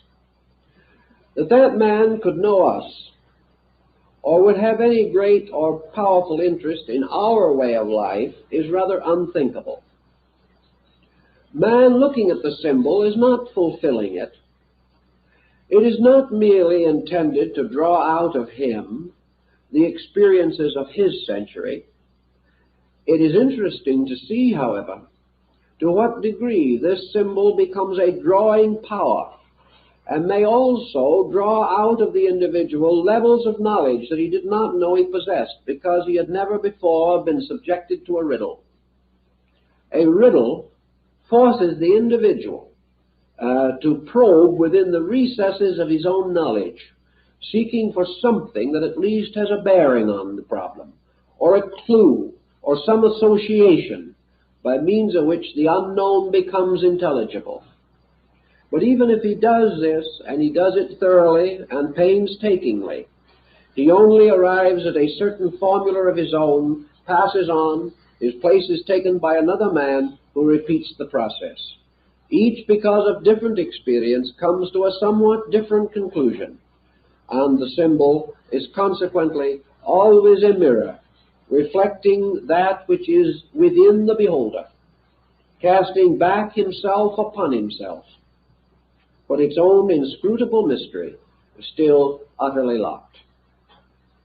Therefore, this attitude is not entirely satisfactory. So the symbolist, and Pike belongs to that group, points out that in order to break the symbol, in order to actually penetrate it, it is not possible merely to make a photographic reproduction of it in our minds or to battle out our brains against its strange and fantastic construction. There has to be another way. There has to be something else. And that something else implies the possibility of the individual becoming receptive to the total impact of the symbol itself. Not only to discover what it can mean to him, what it may have meant to the Egyptian, but also what it really means. And this real meaning implies, of course, something else also. That in a moment of inspiration, someone put it there. What this inspiration level was, we cannot know. But if the symbol has survived as a great and magnificent arresting thing, that level of inspiration must be explored. We've got to try to find again the consciousness of the man who put the symbol there. This does not mean that if we do, we shall finally solve it. But it does mean that we shall come a little nearer to solution. We shall have a better grasp than merely imposing our own nature upon the symbol. Great symbols are nearly always strangely orderly, wonderfully mathematical, and while their essential principles may be obscured by flourishes and artistic devices, each one is based upon a grand concept. It is a cross or a circle or a triangle or a square.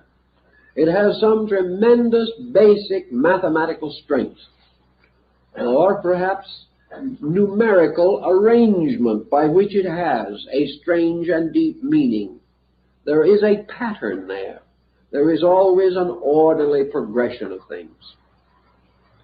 Thus the symbol invites us to contemplation. It invites us not to an aggressive effort to conquer it. It invites us to meet it in a more or less receptive manner, opening ourselves to it, persuading it to come forth rather than demanding it to come forth.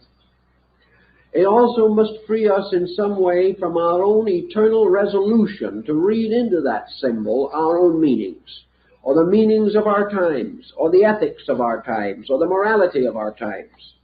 What we must try to find out is what it meant. And as it probably arose from this great system of world mysteries, the great educational body of the past, this symbol may well be part of the great textbook of essential learning, a strange essay, a wonderful composition, placed there with masterly skill, not only to confuse the ages, but in some strange way to bind the truth seeker of the present to the truth discoverer of the past. Thus the problem of the impact of the symbol, the effort to decode it, may lead us in many directions. As Pike points out, one of the first things that a good symbol does for us is to show us how ignorant we are. And that is an admirable beginning for something.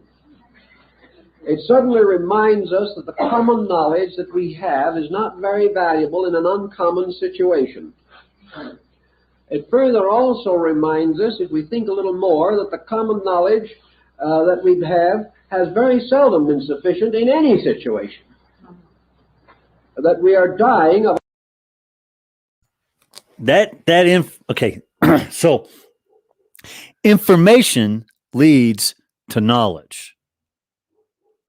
So when you hear a politician like Hillary Clinton say we are in an information war, she's really saying we've got to stop the knowledge. Yeah. And part of stopping the knowledge or the travel of knowledge is to take self-ownership of the human mind away from its host shell. Right? Strip man of its self-ownership, self-thought, self-awareness, and you have the perfect slave. Because what is man without consciousness? Not much. And we got people walking around with not much.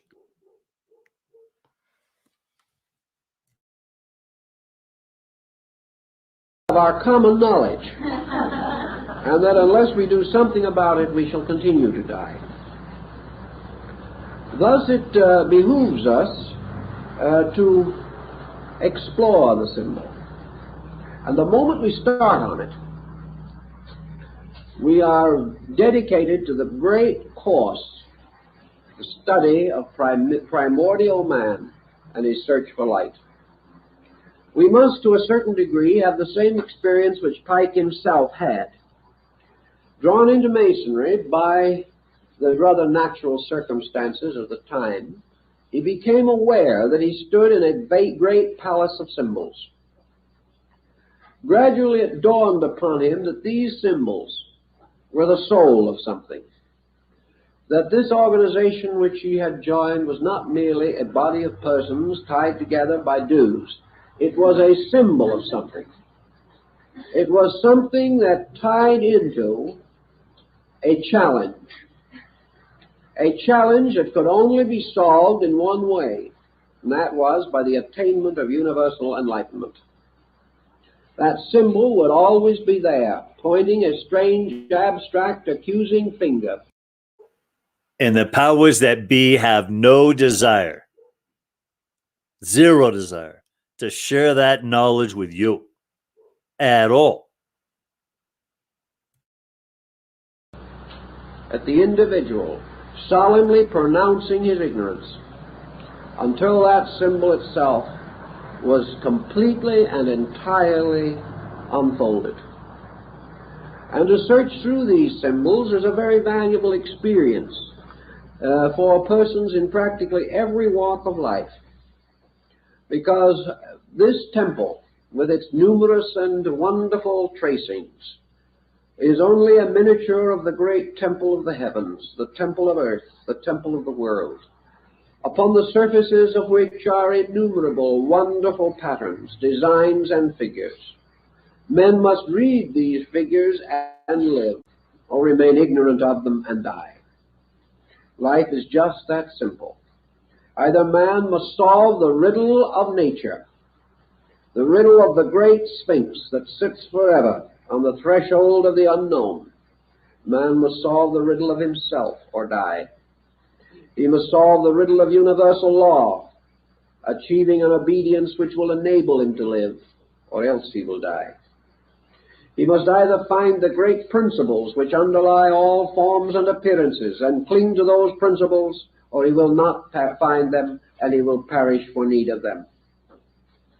So our great search for these symbolic insights forces us to begin the long and perhaps arduous path that leads man from the appearances of things to the essences of things, from religion as a formal structure to religion as a divine revelation, from philosophy as a confusing path of intellectualism to philosophy as an outpouring of universal wisdom from the divine nature.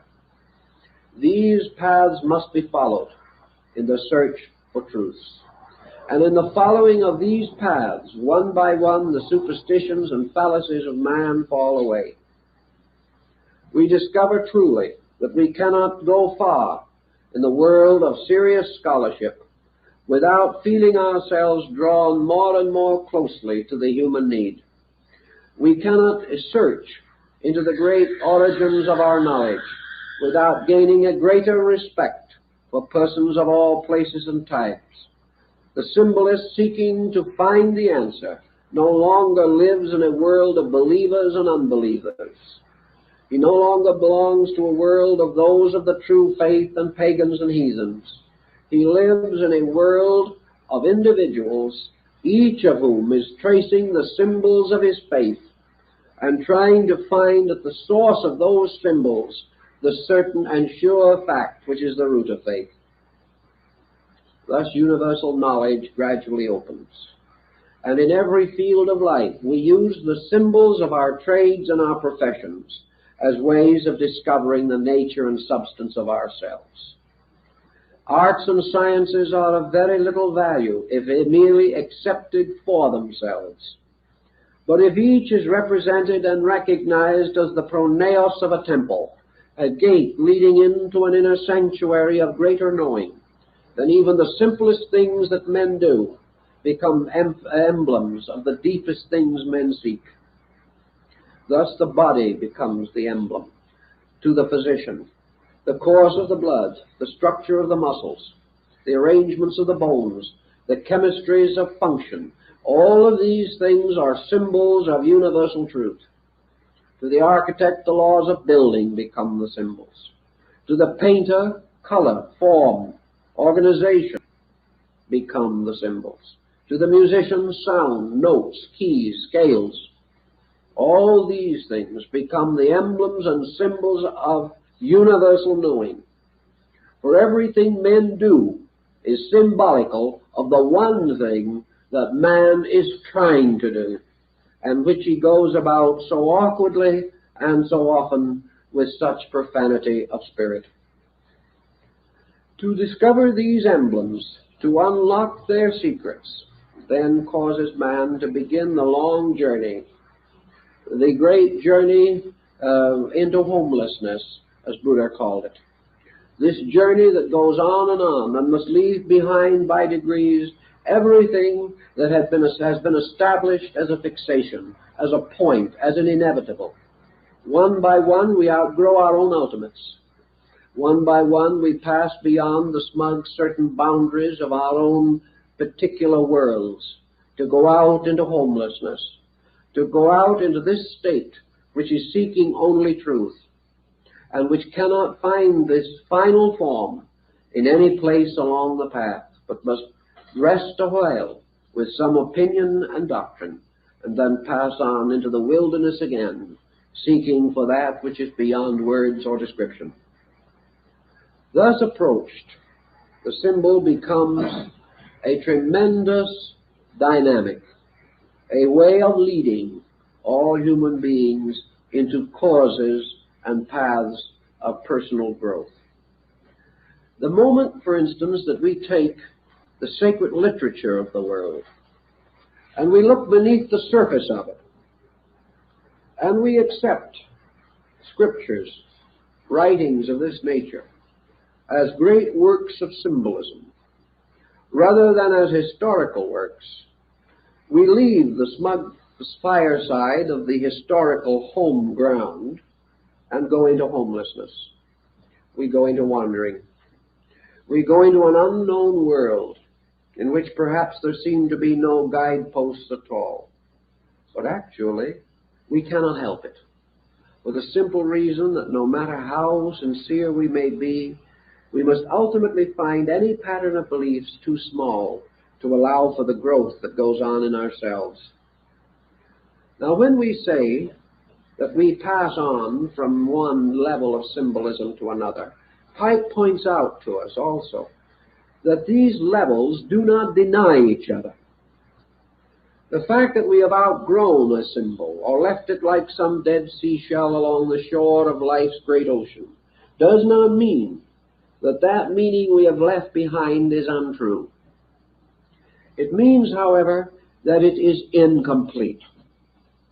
It means that no matter how fondly we have embraced it and held it, we have not exhausted the symbol. We have come to some pleasant and appropriate acceptance, perhaps an acceptance which we share with 1 million, 10 million, 500 million other human beings who also have accepted this acceptance and built their values around it. But this does not mean that this acceptance is ultimate, nor does it mean that there can be no greater key to the same symbol. Thus, for example, in our modern time, as we pointed out in an earlier course that we gave, in our modern time, we have to depart from one of the most common and literal of all symbols, and that is history as moral instruction. We soon discover that the least meaning of a symbol is its history, or the historical event or circumstance with which it is associated. No man can find salvation by reading history alone. He may contemplate upon it and discover salvation, but the mere acceptance of it will not do this. It is only that he can unlock history with the same dynamic key which makes it bear witness to universal realities. Only in this way can he find in history the great spiritual inspiration without which his purpose is in vain. But the literal, the historical, is the deepest and heaviest veil upon a symbol. And from this we must pass immediately, not denying the history, but denying that history will save us, and go on to search and explore the universal meanings behind these devices. Almost immediately, we do realize that we share symbols, that the triangle, which we use so commonly, I've seen it over the doors of countless churches, this upright, blazing triangle. We share it with the Greeks, we share it with the Chinese and the Hindus, we share it with the Muslim and the Persian. We share this symbol with other people all over the world. Thus, by the fact that we share, comes into light another interesting point. Great philosophical, religious systems of mystical symbolism are, in many cases, emphases. They are not separate revelations, not religions apart from all other faith. They are man's search for truth, held within a framework of time and place, and subjected to the environmental limitations of race, of nation, of political histories, and many things of that nature. But the principles behind these faiths are unfolded peculiarly according to the need of certain peoples under certain conditions and under certain pressures. It may well happen, then, that it will require all of these faiths, and then more, to unlock the meaning of the simplest symbol. It may mean that in one emblem we shall have to go through a dozen faiths in order to begin to perceive the law and principle that underlies it. Now, these faiths in turn may be exhausted, and we may still not come to the very essence of the symbol. Because the essence of the symbol, like the peculiar meaning of a dream, is extremely elusive. And as the modern psychologist realizes, these symbols arise from very deep psychic pressures within the collective or folk structure of humanity. But assuming that we have studied, that we have begun to explore these things, along this way of searching, we make many other discoveries. And in the search for essential truth, the byproducts are almost as important as the product itself. Because along the way, we gain admiration for our fellow men. We gain understanding of their searching. We gain inspiration from the great and beautiful truths that they have discovered. We gain fellowship with them in the simple problems of their living. And we move inevitably from a purely intellectual position to one of the deepest compassion and emotional acceptance of things that perhaps once were strange, difficult, and unknown to us. Thus, one of the great results of an honest search is the discovery of friend, the discovery of brotherhood, the discovery of the right power and purpose of working together for these great ends, which we have none of us yet fully attained. Therefore, it is not that one shall lead and others shall follow, but in the search for truth, we are all brothers, searching together for that which is beyond us all. Consequently, our small jealousies and our petty prejudices can dissolve when we realize that we all bear approximately the same relationship to the sovereign center of truth, that one does not possess it and is passing it out to others, but that all, possessing parts of it, are searching for all of it, and sharing the parts together advances the search for totality. So we go on in these symbolisms until finally we come to what might, as Pike pointed out, be the greatest key of all. Through learning, we advance our course a certain way. But the course itself cannot be completed until the individual himself, who is the truth seeker, recognizes the sovereign importance of so adjusting his own nature and disposition that he is capable of a knowledge beyond his present state. Thus, Pike points out the great systems of disciplines advocated in the Eleusinian, in the Hindu mysteries in China, and in all parts of the world. Namely, that insight, true insight, arises from conduct. That true knowledge is not possible to the ignorant until certain other things have been achieved. Consequently, the search for the symbol, the tremendous invitation of this riddle, the progressing of it along natural and reasonable lines until we are finally frustrated, beholding a great spiral staircase rising as in the wonderful Table of Cebes. Then suddenly the realization that we cannot finally come to solution without the total reformation of ourselves. That from our own natures, the eye must be fashioned that can see beyond the horizon of form and place.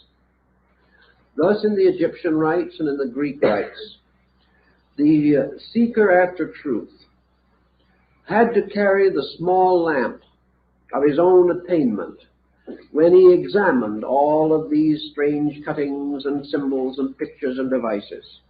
Without the lamp of his own soul, without the light within him, the meaning could never be found.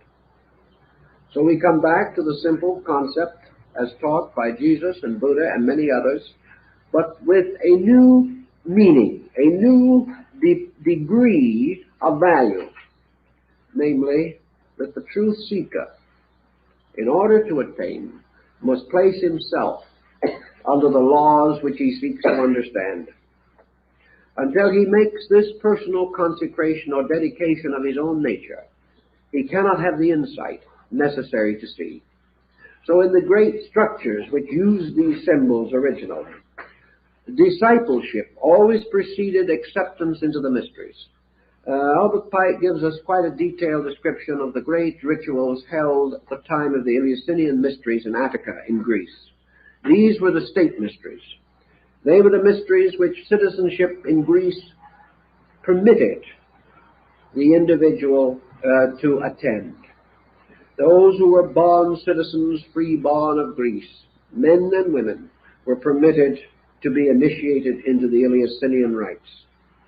The first or lower rituals were given to all who sought, and any person well born above the age of 12 years was entitled to receive the rituals. He beheld the great symbolic pageantry of this rite, by means of which he gained a more or less total impact of the great Orphic mystery, which was the spiritual root of his culture.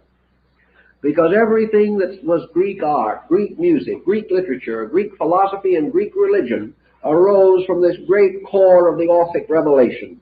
The hymns, the mystical songs of Orpheus, the strange, secret, tender ritual of universal love, which lay at the root of all Greek culture. But after the neophyte had taken this lesser ritual, he then had to indicate his future. He had to wait for years before he was eligible to take the greater ritual, to which only certain persons were entitled. He had to earn this. He had to wait for it. And his waiting and his earning was a matter of great expectancy. Some way he knew or sensed or felt that this other experience was a strange, transforming thing, that to pass through the great rite was to be born again. And as surely as he was so twice born, he was given the keys of heaven and a great power over the world and universe in which he lived. But the priests in sober and contrite circle warned him of this important step. They warned him that this ritual, this greater degree, would only be conferred upon him when he had attained certain virtues in his own life. Only when he could honestly prove that he was no longer dominated by the ordinary impulses of human nature, that he was no longer selfish, no longer arrogant, no longer easily moved from the quiet contemplation of values, no longer a vengeful or worrisome mood, no longer envious of the success of others, no longer subject to the tyrannies of life, that gradually he had subsided and subdued these things within himself, that quiet, dedicated to truth alone, willing to sacrifice life and honor upon the altar of reality. Then and then only could he enter the sanctuary. Then and then only would he be given the great rights. For strangely enough, as General Pike also points out, the supreme wisdom is reserved for those who no longer need it. In other words, this ritual becomes merely a symbolical thing, because it is... Yeah, let me understand this. The supreme knowledge is reserved for those who don't need it. So you got, it's like a prerequisite. The shit we're doing right now, prerequisite before we get to the real knowledge, right?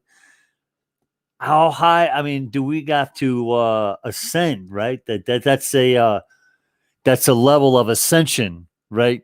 That is probably a struggle for many people to achieve. I don't know if I'll ever get to that point. That's some true awakening shit right there. I'm just a big dumb knucklehead over here. All right. We'll finish this real quick. Just checking some messages. Yeah, we're over here on Twitch. We're over here on Facebook. Twitch is the Mechanic Knows on Twitch.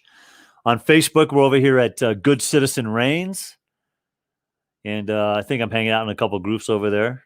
Maybe we'll get some hits on that later. We're also on YouTube right now, Self-Ownership Reigns, because that's the last thing they want you to have, self-ownership. Why would they want you to own yourself, right? Mm-hmm.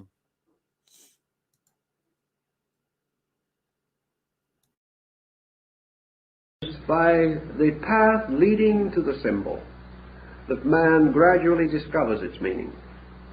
He gradually subsides these obscuring factors within his own nature, and as he becomes truly still within and has transformed all base values into the purest alchemical gold of transmutation and regeneration, he beholds the great symbol moving in as it moved in upon St. Hildegard of Bingen, the sky opening, the earth beneath his feet opening, the air filled with symbols, everything moving into life.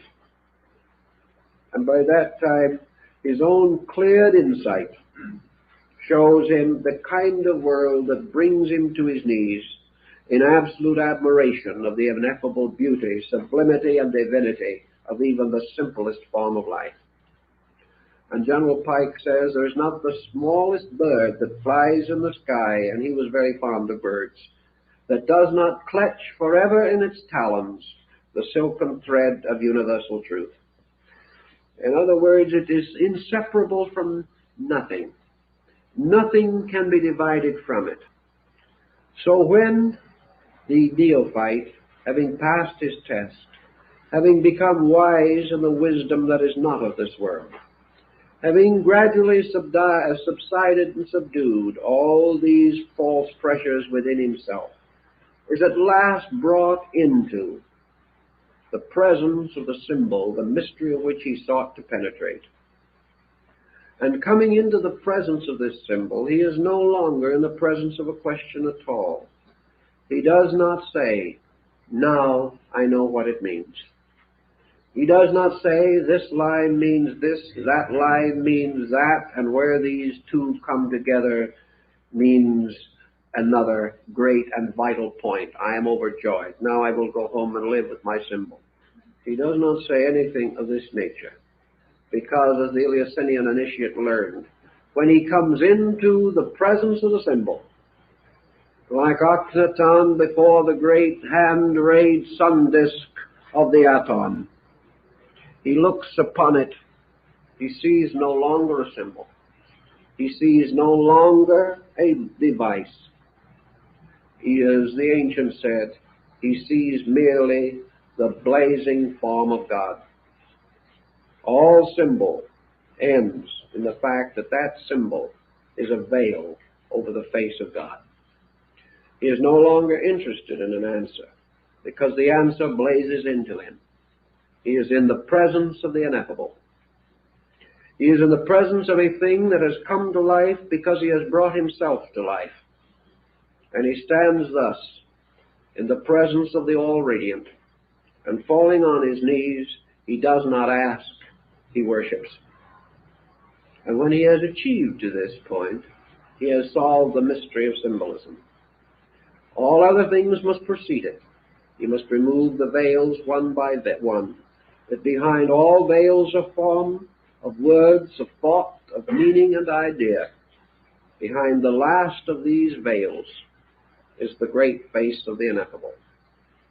And when man takes away the last veil, only God remains. This concept is the meaning of this tremendous, vital search for the significance. It is the search for the Holy Grail. It is the search of the orders of the quest through the ages of chivalry. It is the end of the mendicant's wandering. It's the end of the Hindu's pilgrimage around the rocky base of Mount Kailasa. It is again this endless search for the Chang Shambhala beyond the sky. It is always the same. It is the search for the substance behind the shadow. And the wise discover in the end that divinity is the only substance behind the shadow. And that to discover this is to be one with it. To discover this is to lose the interest we have in the particular and adore the great gilded structure or golden radiant structure of the universal. This is our way, and each of these symbols is a little thread leading us through a labyrinth like that of Ariadne. And out of this labyrinth we must find our way, or else be killed by the Minotaur that guards its deepest parts. So man, escaping along the thread of symbol, finds it much easier to escape this way than he does through the heavy and clanking chains of dogma.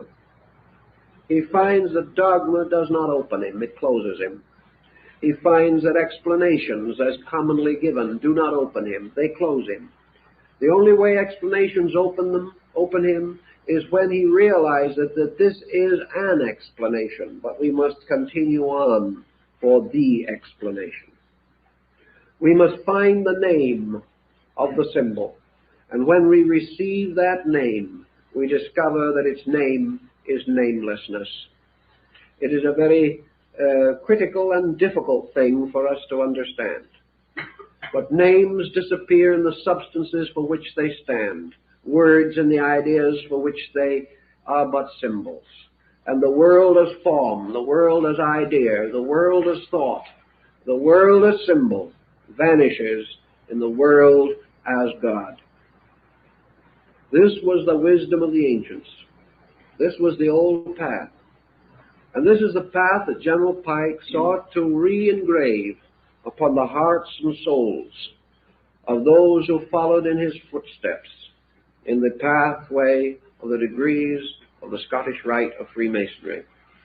He was seeking to remind them from their various stations and their various places, with their numerous loads, burdens, responsibilities, prejudices, and opinions, that this was the old road, this the ancient road of man growing up. He was seeking by piercing pictures and going on to the material value which was behind them.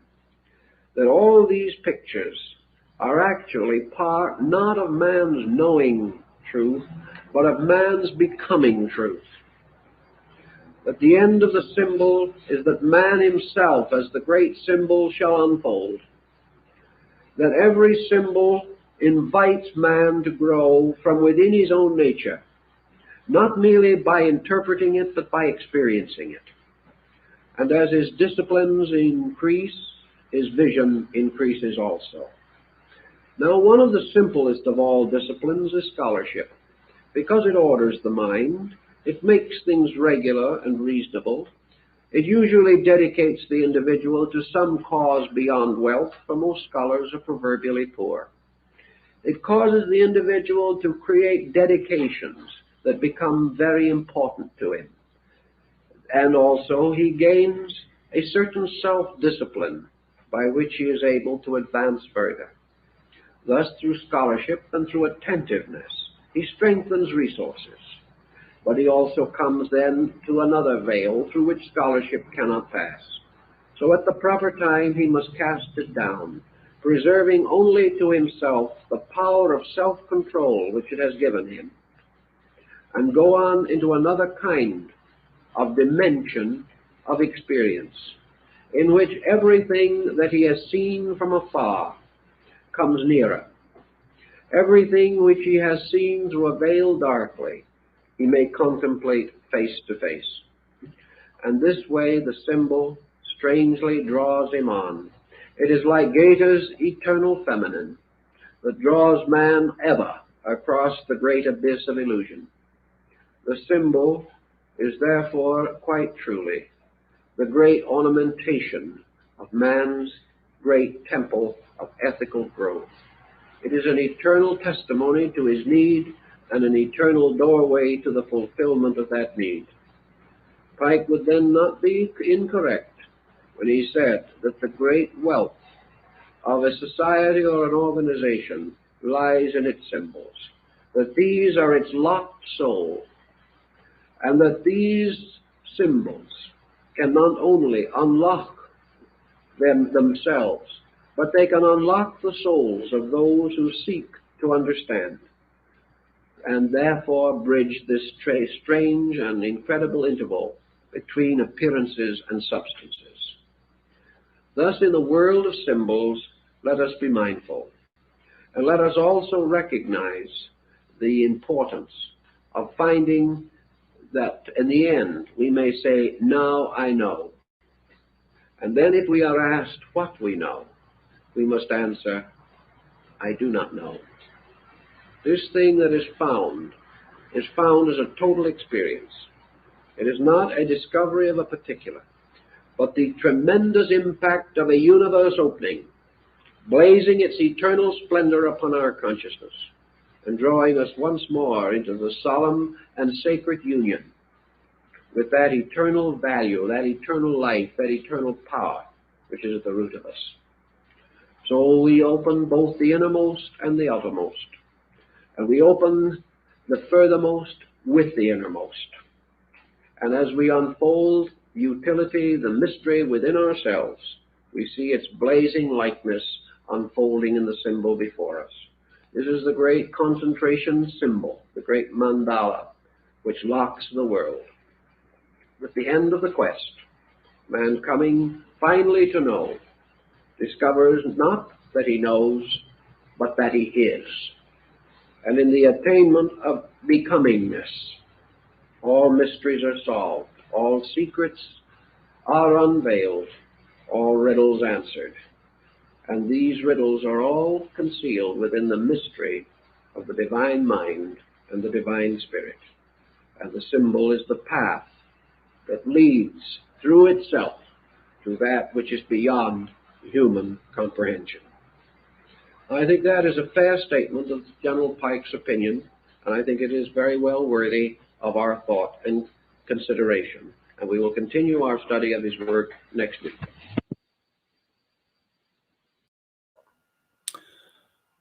Ladies and gentlemen, I hope you enjoyed that little piece right there by it was a narrator, and it was Albert Pike, Studies from Morals and Dogma. So I dig that kind of stuff. I'll probably be bringing you a part 2 of this, and we'll continue down that path at some point. I enjoy doing these things.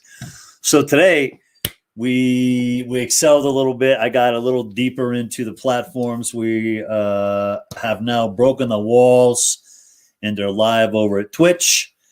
I am the Mechanic Knows at Twitch. I am Good Citizen Reigns on Facebook. I am also TMK2 on YouTube, the Roman numeral number 2. You can also find me as Good Citizen Reigns, Good Citizen Reigns on YouTube as well. I have multiple backup channels there, so pick your poison. Trisha, how you doing? Yeah, Albert Pike. You know, you got to look deep into his history and some of his real deep philosophical points. Where if you're not in the know, you don't get to know, right? So you got a long ways to go to get into the know, and it's the last place they want us to go. So that's kind of redundant. Oh, jeez, somebody stop me. Yeah, right. Not too shabby. So we're gonna hang out over here for a minute. We're on Twitch right now. Twitch is filling up. There's some people going in there. Um, I want to share the show coming up on Thursday, 1 o'clock Pacific Standard Time. I do a show on revolution.radio, freedomslips.com. I left the details in the chat over here on Facebook and on YouTube as well. So Thursday, 1 p.m. Pacific Standard Time, I do a show called The Common Denominator, where I break down I get down to the nitty gritty. I really do. I get to the filling inside the donut. I get the cream inside the Twinkie, right? I dig deep, all right? And I'm telling you, it's not for the faint of heart. I really don't pull too many punches. And these guys, when they come on, I ask the hard questions. And what I want to do is I've had them on the show a few times. LB Bork and Mike Gaddy. There's been a lot of questions. There's a lot of gaining concern regarding a communist infiltration into America right now. So, these gentlemen are going to bring the light, and that, like they always do. I love getting deep into the Articles of Confederation. That'll be Mr. Mike Gaddy, and then we'll jump into the 14th Amendment, and that'll be LB Bork. And I think we're going to answer a lot of questions.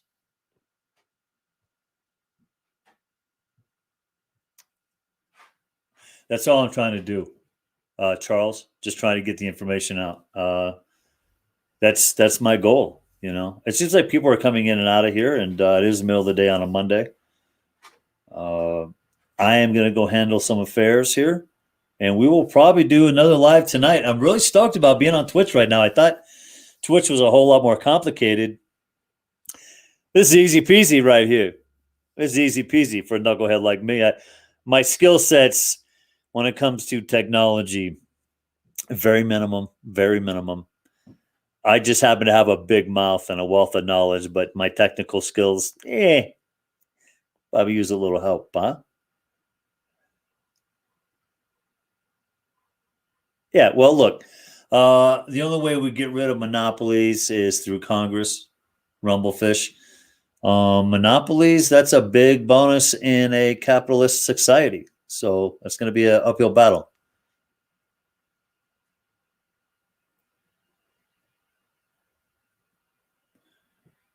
Yeah. Do we get Vegan in here?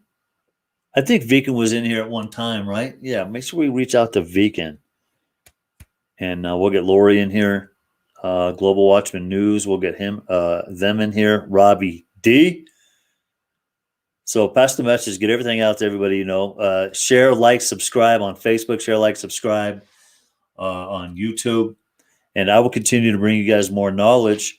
And yeah, I'm probably going to be back tonight for a little bit more. I'm going to dig deep into some old school documentaries, some new school documentaries, and we may not do it on YouTube. I know I can run a lot more of my information here on Twitch, and it even seems like I could do a little bit more on Facebook than I can YouTube. YouTube does not like your boy at all. So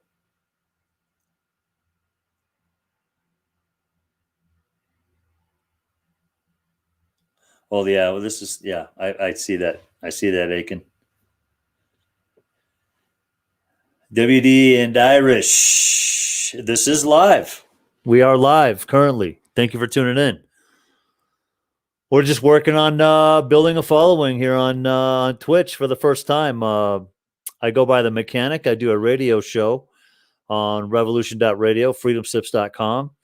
I have a couple of mods in here. Maybe my mods. Kim, if you could start dropping all my links in here, that'd be great. Heather, anybody who wants to pick up some of the mod work, I think Heather's at work or on the phone or something. So who's ever best suited, that'd be great. Irish, what brings you here, man? You just bored, tumbling through? Listen, I speak truth. I bring facts. I seldom pull punches, and I'm not too concerned about my feelings being hurt. So, I have a high threshold for free speech. People can come into my rooms and they can basically say anything they want. Just don't disrespect my mods. They're loyal to me. They've earned their position. The other people in the room, they are also loyal to me. If I see some abuse that is just, not really needed, not really necessary, it's kind of out of line, then I'll probably have you tossed. Other than that, I really don't give a fuck. I mean, I'm all about it. I think the more people I can get my message to, the better chance we have. I don't want to become a slave. I got no interest in getting on my knees. I won't be. I'll take a bullet first. Let's be real about that. But there's some good things happening. Some judges are overturning things. A 9th District Court judge has ruled that the California assault weapons ban is unconstitutional and a violation of constitutional rights. They have 30 days to set an appeal in order. We will see how that goes. There we go, Kim. Thank you. No problem, Aiken. Aiken, make sure you sub so you can get in there. I've been doing a lot of shows on YouTube. I got all 4 of my channels back 2 weeks ago, and then my very first broadcast on TMK2, the Mechanic Knows 2, I lost it. I did a 2-3 hour broadcast and I got a strike. So it's my second strike on that channel. I'm suspended for 30 days, the usual YouTube jail bullshit. But on Twitch, I don't think we're going to have that problem. No problem, Heather. Appreciate it. Yeah, we got to get Debbie Dew in here. We got to get a Threnus in here. Nick. We got to get fucked. Where's get fucked at? Mike? What's up, Mike? We got to get Mike in here.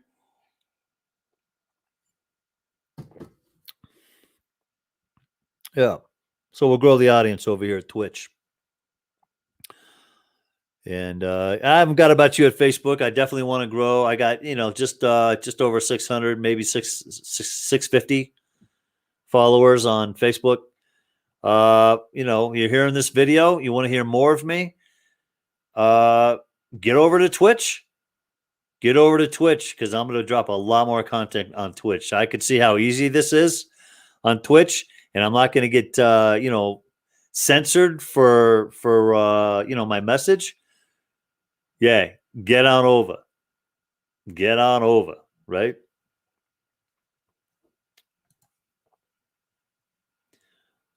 That's how we'll do it. We'll get on over to Twitch. We'll put the hard stuff down on Twitch. I'm still running YouTube. I still got, right now, we're still live on Self-Ownership Reigns. People still two-timing over there. There you go, Aiken. I see Aiken is now over there at YouTube.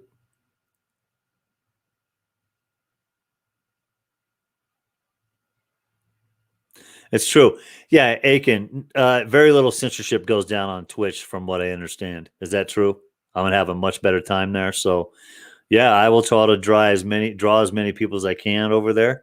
And we will do our first legit show with special guests on Thursday. Mike Gaddy, LB Bork. I tell you what, we can bring those guys on right now if you guys want to. Let me drop this real quick. See what I can do here. Copy. I'll go over to Skype. And I can have we can do this right now if they want to.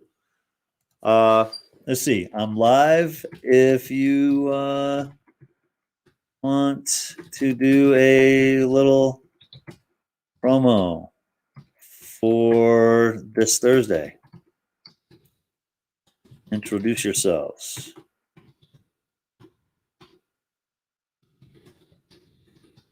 Here we go. We'll see what happens. We'll see. I probably spelled that word wrong, but you know that's what happens when you're trying to type fast. I think it's going to be a good time. Yeah, everybody. Look, if you're still tuning into me on Facebook, find your way over to Twitch. Because I know eventually I'm going to end up in Facebook jail. I'm going to have to do my time. I'm going to have to buy a burner phone, get a number, all this garbage. So, you know how we do. You know how we do.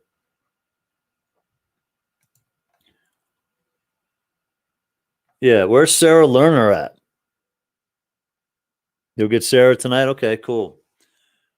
We need to get Nancy M in here. If somebody can reach out to Nancy M. We also need to get Sherry.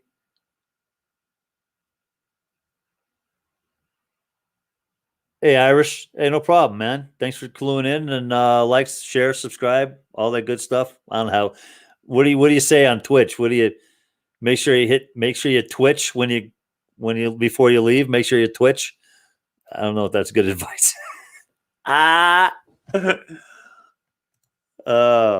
So I've invited Bork and Gaddy over right now. Maybe do a little promo. I want to be on for a minute here, so we'll see. Gaddy. I'm talking to Bork right now. All right. No big deal. Yeah, get Sherry for sure. Nick, you got to reach out to Nick. Get him on Twitch. Yeah, I'm a big fan of the Global Watchman news program as well. On here, I believe they're Global Watchman News on here as well on Twitch. I think that's the only channel I follow because all I ever see on here are gaming channels. I don't even know how to navigate this thing, and I'm already doing lives. I got no clue how to really navigate other channels. All I see are gaming channels. Big dumb goof over here. Yeah, YouTube, TMK.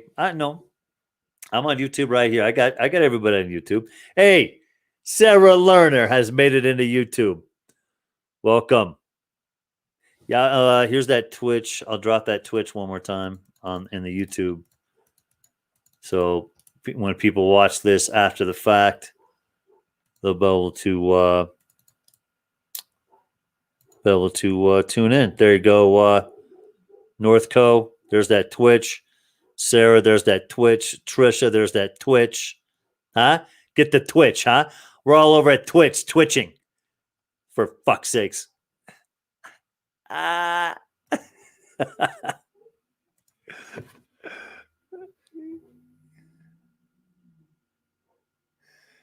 there's a lot of games on Twitch, and I am a gamer. I haven't gamed in a minute, but I am a gamer. I play Counter-Strike, and there's actually a few heads on here that play the Counter-Strike as well. So, but I won't be doing that. No, I'm coming in for content. So yeah, I'm taking all the questions. Anybody's got some questions for me? Facebook, you got questions. Twitch, you got questions. YouTube, you got questions. I'm still waiting to hear back from Bork or Gaddy if these two want to jump in on it. Maybe I get John Wayne in here. Let's see what Mr. Wayne is up to right now. What do you think? Yeah, let's go, Mr. John Wayne. I actually put Mr. in the search box. Idiot. Let's give John Wayne a call on. We'll drop the StreamYard over to John Wayne real quick and see if he wants to come in. And I tell you what we'll do is I'll do something else. Here we go. Boom. YouTube. Here we go. There's a link.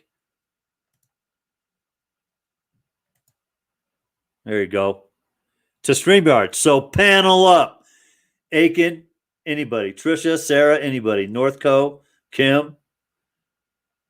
There you go. There's the link to StreamYard. So if one of you guys want to panel up over there, I don't know if I should drop the link on Twitch right now. You never know what we're gonna get. Right? Should I drop the StreamYard link on Twitch? I don't know. I could drop it on Facebook and see who pops in. That'd be kind of cool. I don't know. There's nobody even watching my video right now on Facebook, so I'm not sure if Steve's still in there. He was the last guy in there. I doubt it.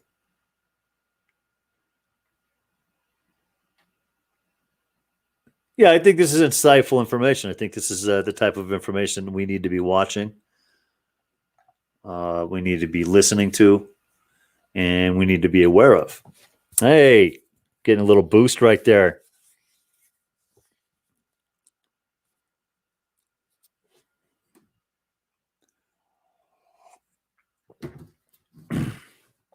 All right. Aiken, you got the link. I dropped it in YouTube. I don't know if I want to drop it on Twitch. All right, we'll do it. We'll do it. Here we go. There we go. Boom. Twitch. Have at it. Let's run it. Yeah. Can't accuse me of not having any balls. Art Studio B, how you doing, Chief? Welcome to the conversation. You know, we're just we're breaking into the scene here, disrupting the party. Disrupt the whole scene, right? That's what we're doing here on Twitch.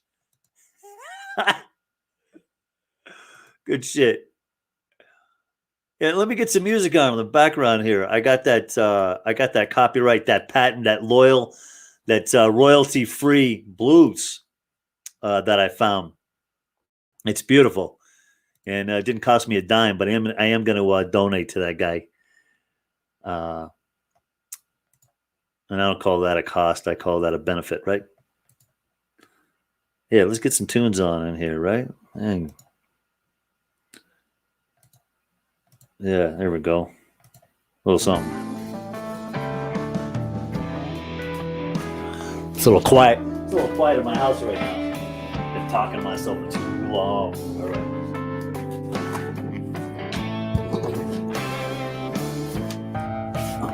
All right. Yeah, my speaker shuts off automatically. There we go. Now let me know if there's an echo with that music in the background. Yeah, Twitch is legit. This seems legit to me. It really does. I'm glad to be here. I'm glad to be here. You know, maybe we'll do a video right now. Maybe we'll do, you know what we can do?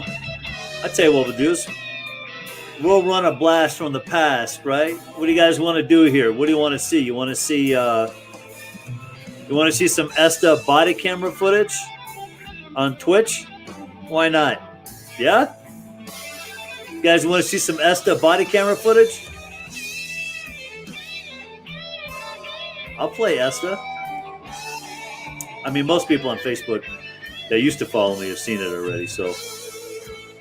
But I'll run some Esta. All right, let's tell you what. Listen to this music. I'm going to mute up. I'm going to go find Esta, and we'll cue that up real quick.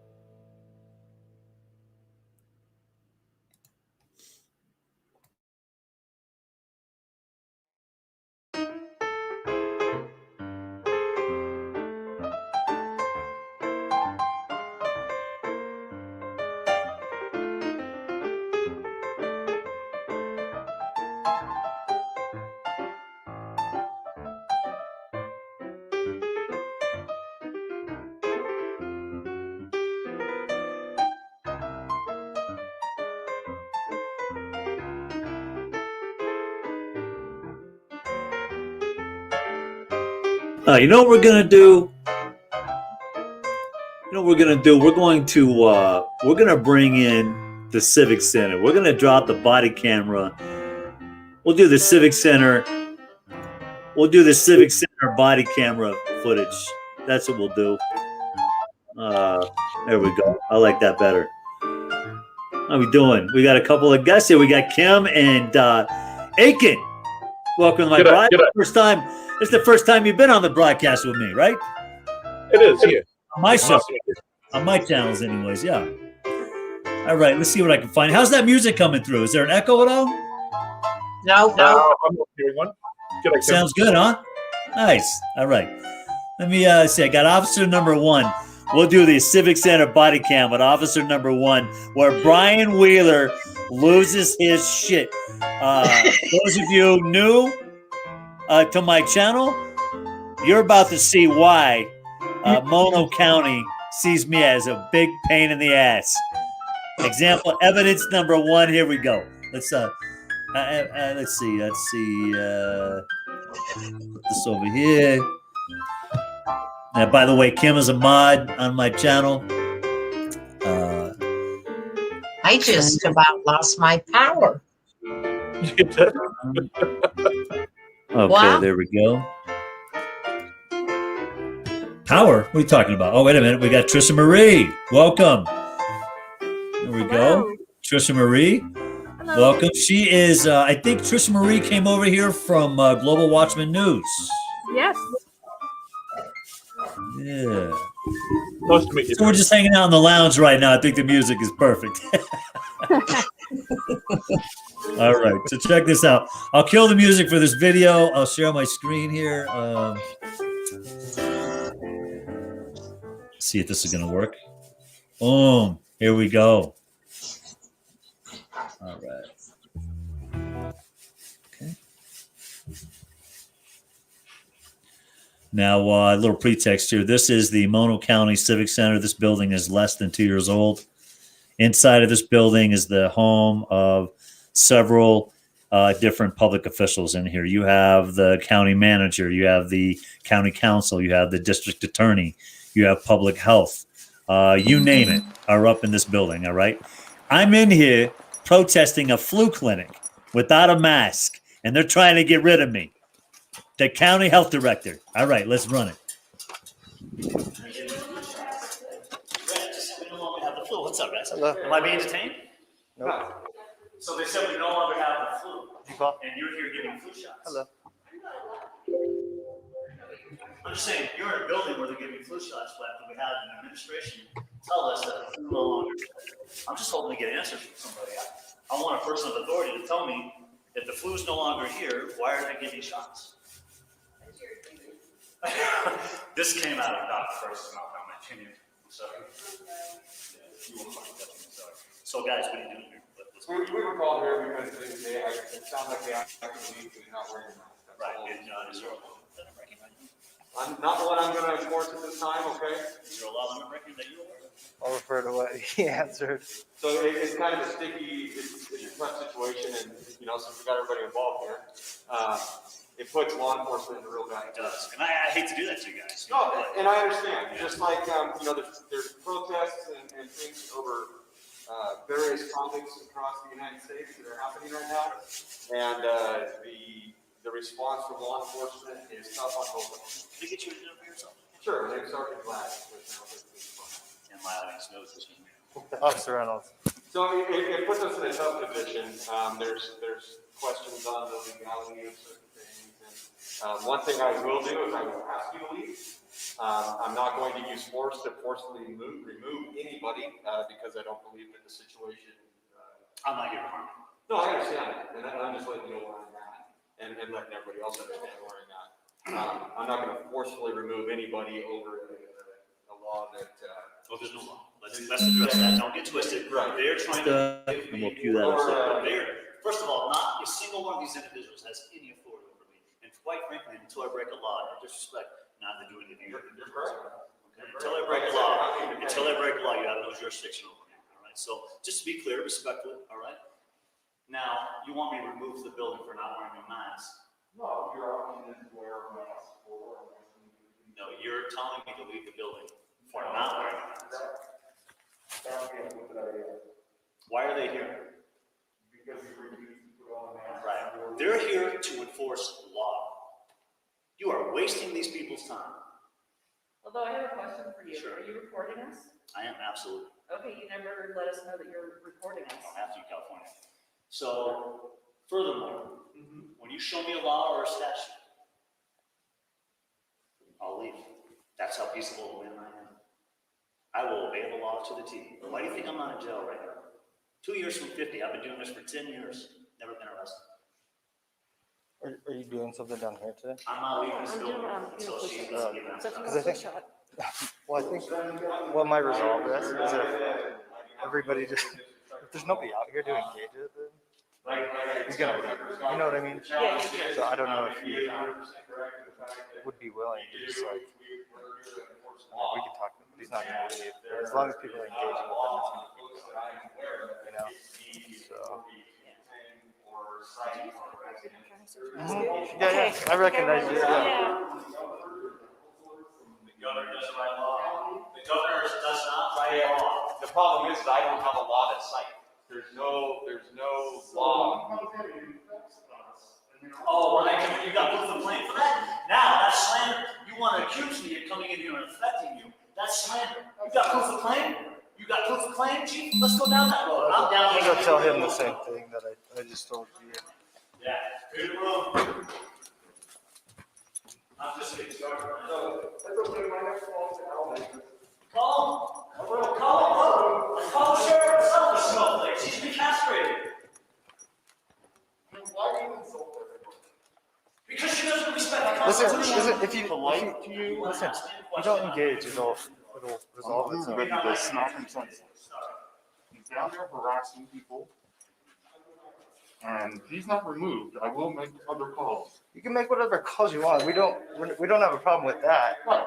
The issue is he's in a community building, That in a clearly county is building, locked. public And first of building. all, it's not open to the public. Did he walk in? He did walk in. It's open to the public. Okay.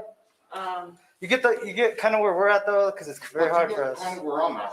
We have infection rates going through the roof. We just entered the red tier. We're about to close down the town. And we have this bozo that we're dealing with. And I respect his right to his opinion, but when he endangers other people, that's where that line ends. Okay. I was gonna say, maybe I could take my stuff and just bring them up and just let him know. Well, that's kind of what I'm thinking is if there's nobody to engage with him, The fuck if you aren't, Chief. This right here. This right here. This is Mr. Brian Wheeler. This guy on your screen right now. He is Mono County Health Director. All right. This dude has tried to charge me with a hate crime, vandalism, all kinds of shit. Failed. This guy threatened to knock me senseless. Did you guys hear that? Let's back this up to about right here. All right. Now pay close attention to what this dude says. All right. Very close attention.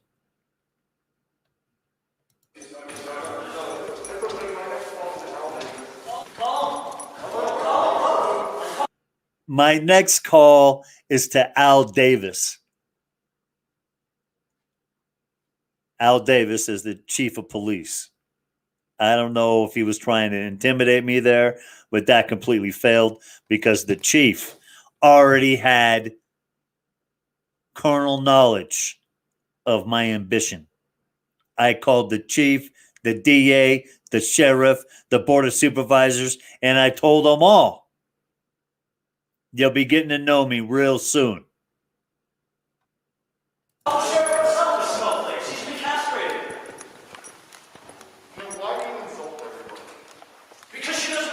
Listen, if you don't engage, it'll resolve itself. Ready to snap him senseless.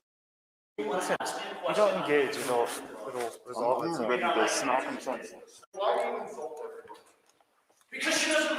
Listen, if you don't engage, it'll resolve itself. Ready to snap him senseless. Listen, if you don't engage, it'll resolve itself. Ready to snap him senseless. All right. I got 3 of you on the panel. What do you think Mr. Wheeler is saying right there? To me, it sounds like I'm going to go down there and knock him senseless. Where are we at? That's what I heard. Yeah? Mm-hmm. Yeah, It's exactly what he said. Yeah. I'm pretty sure that's the case. So yeah, this is the kind of tool that we got. We'll run this through, and then I have the body camera of the other cop, right? The sergeant that shows up. I have his body camera, and then I have my own body camera. Oh, it's beautiful. It's beautiful. He's down there harassing people, and he's not removed. I will Harassing people. Yeah, false report number 1. Yeah. I never harassed this lady. This is the nurse. This is the one that is giving out the serum downstairs. All right. Okay. other calls. You can make whatever calls you want. We don't have a problem with that. Right. The issue is he's in a community building, in a county building, public First building. of all, it's not open to the public. Did he walk in? He did walk in. It's open to the public. Okay. You get kind of where we're at though, because it's very hard for us. Kind of where I'm at. We have infection rates going through the roof. We just entered the red tier. We're about to close down the town. And we have this bozo that we're dealing with. And I respect his right to his opinion, but when he endangers other people, that's where that line ends. Okay. I was gonna say maybe I could take my stuff and just bring them up and just let him know. Well, that's kind of what I'm thinking is if there's nobody to engage with him, there's no point for him to be in the We're building. not canceling our programs because of. I'm not asking you to cancel anything. I'm just saying while we go talk to him and try to get him to resolve this for today, this is going to be an ongoing thing. Pack, how you doing? Welcome, Pack. Welcome. I see that Angela's joined us. I think Angela's joined us over at Twitch. We got Pack over at Twitch. Yeah. Here we are, laying it down on Twitch. I'm stoked. All right. Let's continue. This has been an ongoing thing for us in dealing with him. As you can tell, he's very intelligent. He has done research. He's not stupid. I know. Look at this broad right here, laughing. Meanwhile, I'm downstairs breathing easy without a mask and not being removed. I won't be trespassed. I won't be arrested. No bracelets, no nothing. But she's laughing at the notion that I might be halfway intelligent. Mike, can I ask a question? Sorry. What do you got? What do you got? My question is like everything that I don't know the laws in your state or US, so I'm ignorant. Okay, so everything that you're doing in this video is legal and it's within your rights. That's the only thing I care about. 100%. 100%. Yep. Yep. So 100%. you can be annoying, but legally annoying. I'm legally annoying. Okay, Absolutely. cool. These are all public officials. That's cool. That's cool. I just wanted to double check. Okay, Oh cool. yeah, that's why we're running it. Let's we'll get through this and then we'll get to the other body camera. Here we go. And am I polite to him? Huh? Am I polite to Oh him? yeah, no. He's No, and we're the same, but because he, and 99 times out of 10, he is right about his his legal rights. So as far as us, doing that, It's legal right to him where it endangers someone else. who says that though? What law is that? All right. This is a very important part right here. He's accusing me of infecting people. He's accusing me of spreading disease. And he has no proof. In fact, the CDC, the WHO, all these individuals out there, they haven't isolated anything. And that's a fact. Facebook, YouTube, it is not medical information. It's never been isolated. So screw you. This guy right here, I'm just wrecking his paradigm. That's his problem. All right. It's not that I agree with you or disagree with you. I'm saying as a police officer, I enforce the Constitution and the Penal Code, Vehicle Code, things like that. So it is tough for us to have like a written thing. So then maybe we just, this is where we're getting the order. I was on the phone with Al Davis this morning, so, and I'm not mean, but you know. Well, no, I get it, but I know that has been done in other instances, in other counties nearby, that when they have had problems, they did go get a restraining order. And it did seem to be a solution, you know, it's an option. So I think through that, you probably know the correct chain to go through for those things. But I think as long as nobody engages with them for a little bit, let us try to talk to them, and we'll go from there.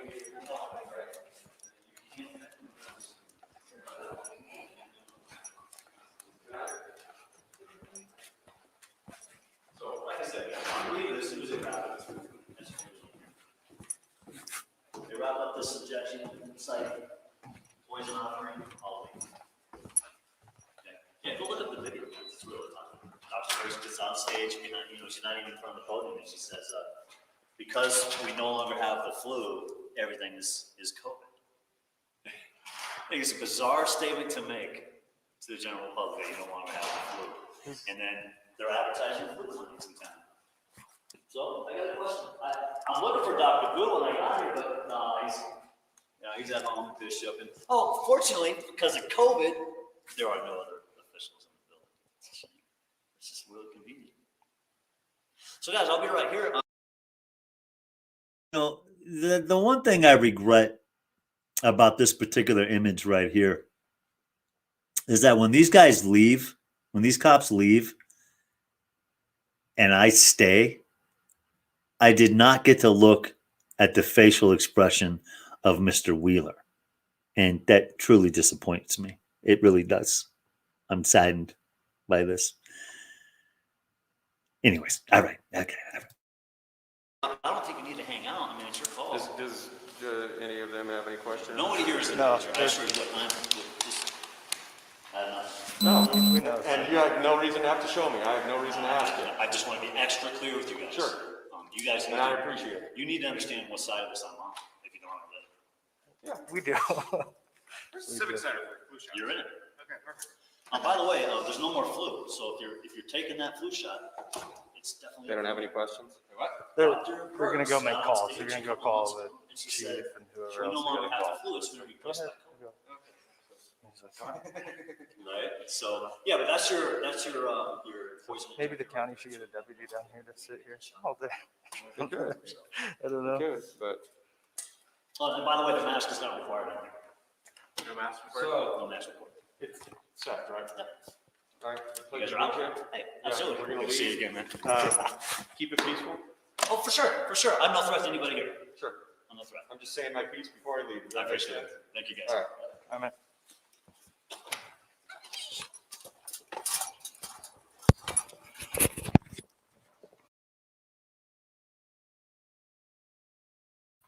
So yeah, there you have it. I will set up this other body camera footage, but county health director just straight losing his shit right there. Probably not the kind of image you want to set in the public eye, right? I mean, it's my understanding that he got a finger wagging, but you guys are all muted. It's my understanding that he got a finger wagging, but that was about the extent of it. So we'll see. All right. Well, if you guys are gonna just sit there, I mean, what's hello? Is it hello? Hello? Hello? Bueller. Sorry, I'm working. I just didn't want to. Oh, boy. I'm not going to interrupt. I mean, why would I have a panel if no one's going to talk on it? What are we doing here? You're talking. Yeah, well, if I'm talking, I don't need a panel. I said I would put a panel out so people could talk, or other people would talk.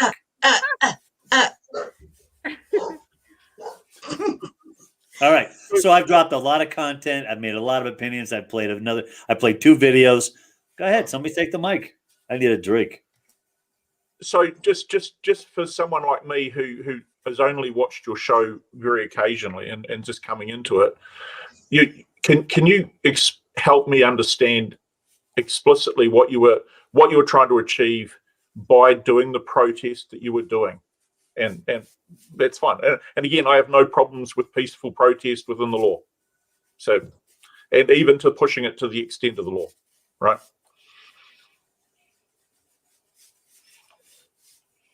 $100. In fact, my goal here, and I'll share my end game with everybody while I set up this next video. My end game here is to prove to everybody that there's no law on the mask. Everybody's walking around wearing the mask, and in their between their fucking ears, they think there's some type of penal code, and there's not.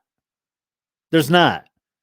So I'm literally a Johnny Cash song. I've been everywhere, man, and without a mask, I've set the example on the bus, Civic Center, Town Hall, Vaughn's, the Village, the main lodge. Yeah. What more? What more? Oh, Zoom meetings? What more? So I'm going to continue. My next plan of action here, what I really like to do is put together a buffet at Public Health and get as many people as I can over there. So, all right. So any comments from anybody? Oh, go ahead, Aiken. Sorry, and I don't mean to interrupt or take. No, it's all good. One thing about Twitch, I'm not so sure about YouTube, but one thing about Twitch is it's very international in flavor.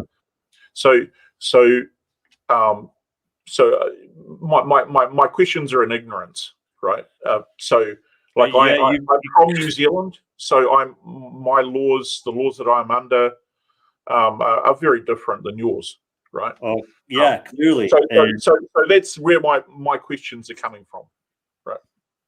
I completely get your position, bro. And you can live. Your audience as well on Twitch might also, your audience in general, like sometimes it's just a thing about the dominance of America in social discourse is that a lot of times American streamers forget that there's a lot of people who aren't American, you know, and don't really know what's going on. So I appreciate that. I think that's kind of what I'm here to do. It at least had to be considered as part of the part of it, right? In New Zealand, man, you guys got hard times over there, and you right now can live vicariously through me. In this particular body camera, you can hear everything I say. Now, listen carefully. I have a hard time believing that you would be able to say and act and do what I'm about to do right now in front of these two cops in New Zealand. I'll give you my honest opinion. Well, I'll look at this and I'll give you my honest opinion about my country and what I could or couldn't do. Okay. Please do. Let's run it. Here we go.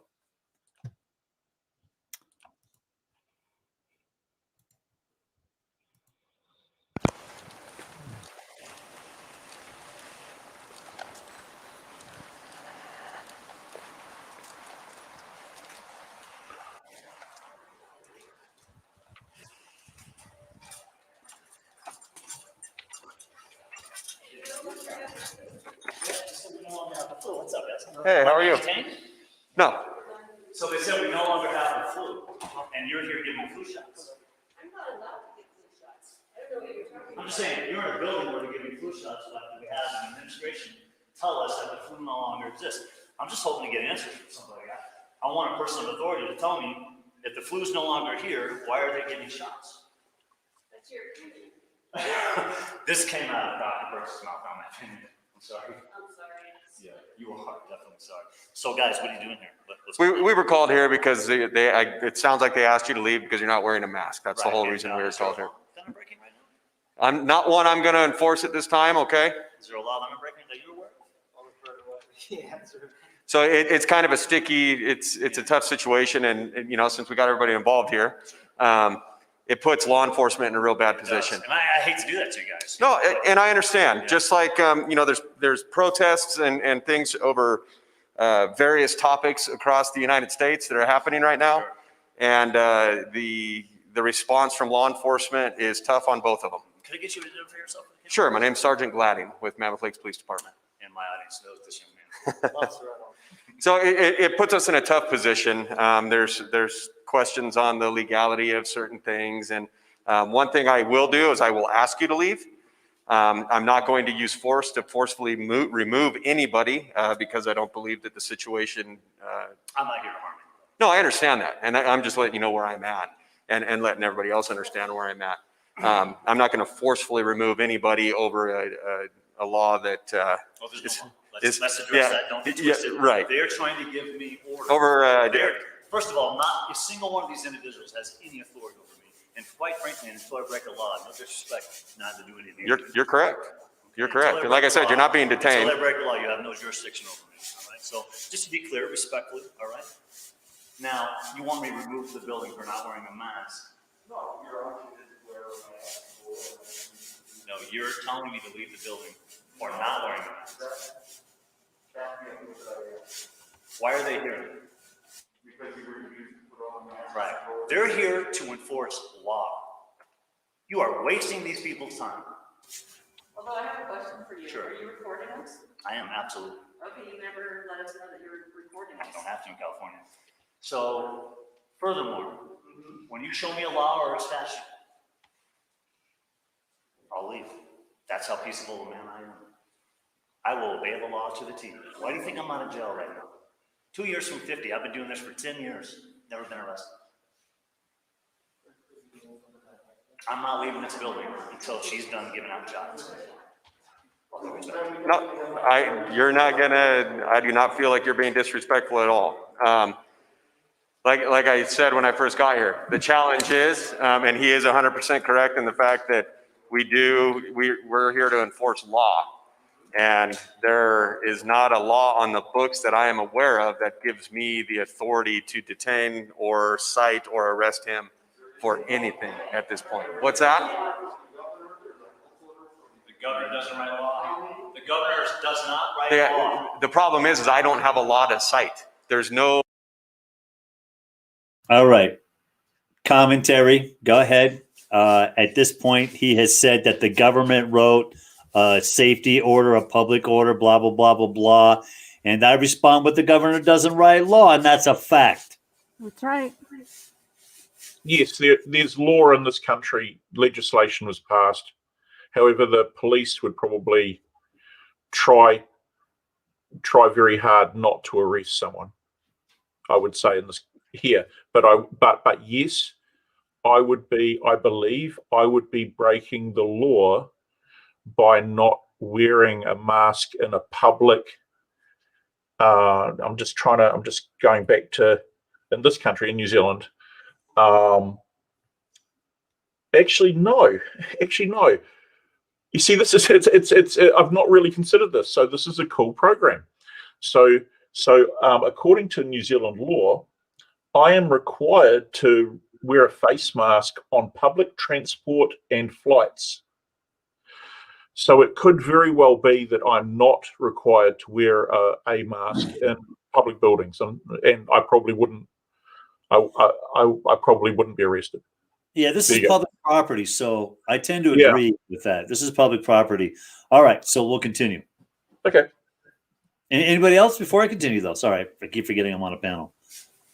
Well, I'm curious if a private company like a grocery store, could they kick you out for not wearing a mask? I have a video, and I'm going to play that next. I'm going to give you a prime example of how that works. Okay. All right. Perfect. Okay, let's run it. There's no law. Oh, when I come in, you got proof of claim for that? Now that's slander. You want to accuse me of coming in here and affecting you? That's slander. You got proof of claim? You got proof of claim, Chief? Let's go down that road. I'm down to go anywhere you want to go. Yeah, clear the room. I'm just getting started, Brian. So. Call him. Call him, bro. Call the sheriff herself, the snowflake. She's been castrated. Why do you insult everybody?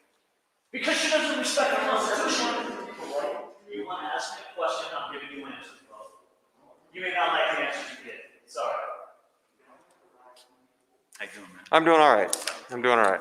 Appreciate you coming by. Yeah, sure. I knew you guys would be here. Yeah, and like I understand this isn't your first rodeo. These people don't understand. Well, it's a tough situation, and they think I'm just gonna fold. Sure. Sure. Look, patriots are demonized throughout history. Patriots are demonized.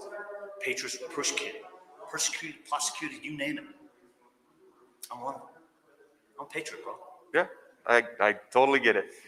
And you know, in my position right now, I have to stay neutral. You can't say much. Right. I know. But I can say I am a patriot myself. I know where your party stands. I'm okay with that. I'm okay. I got questions about the sheriff. Now, her deputies, I'm okay with. The sheriff herself, she's failed to represent the people.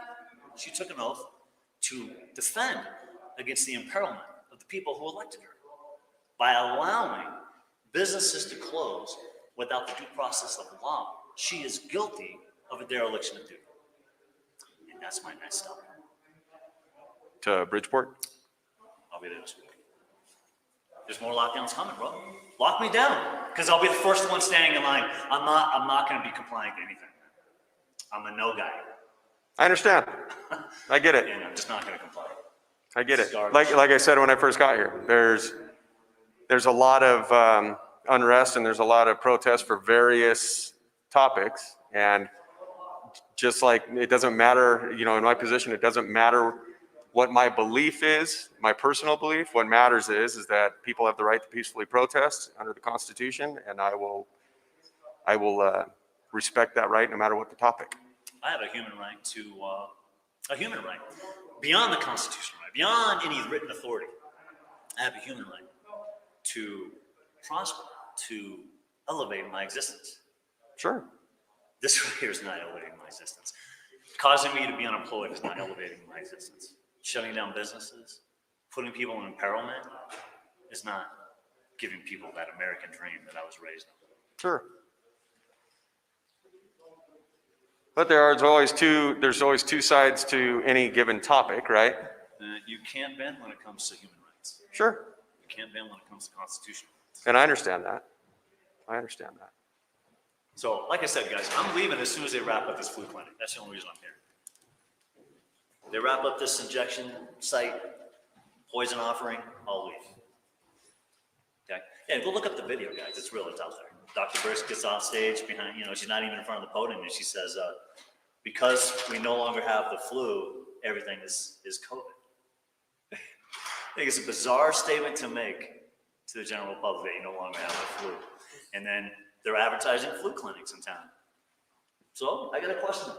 I'm looking for Dr. Boo when I got here, but he's at home in Bishop. And fortunately, because of COVID, there are no other officials in the building. It's a shame. It's just really convenient. So guys, I'll be right here. I don't think you need to hang out. I mean, it's your call. Does any of them have any questions? Nobody here is in danger. I assure you, look, I don't know. No, and you have no reason to have to show me. I have no reason to ask you. I just want to be extra clear with you guys. Sure. You guys, and I appreciate it. You need to understand what side of this I'm on if you don't want to live. Yeah. There's a civic center for flu shots. You're in it. Okay, perfect. Oh, by the way, there's no more flu. So if you're taking that flu shot, it's definitely. They don't have any questions? Dr. First got on stage a couple months ago, and she said, Sure. We no longer have the flu. It's been replaced by COVID. Right. So yeah, but that's your poison injector. Maybe the county should have gotten you down here to figure it out. They could, but. Oh, and by the way, the mask is not required on here. So it's Seth, right? Yeah. All right. Pleasure to meet you. Hey, yeah, absolutely. we're going to leave. Keep it peaceful. Oh, for sure. I'm no threat to anybody here. Sure. I'm no threat. I'm just saying my piece before I leave. Does that make sense? Thank you, guys. All right.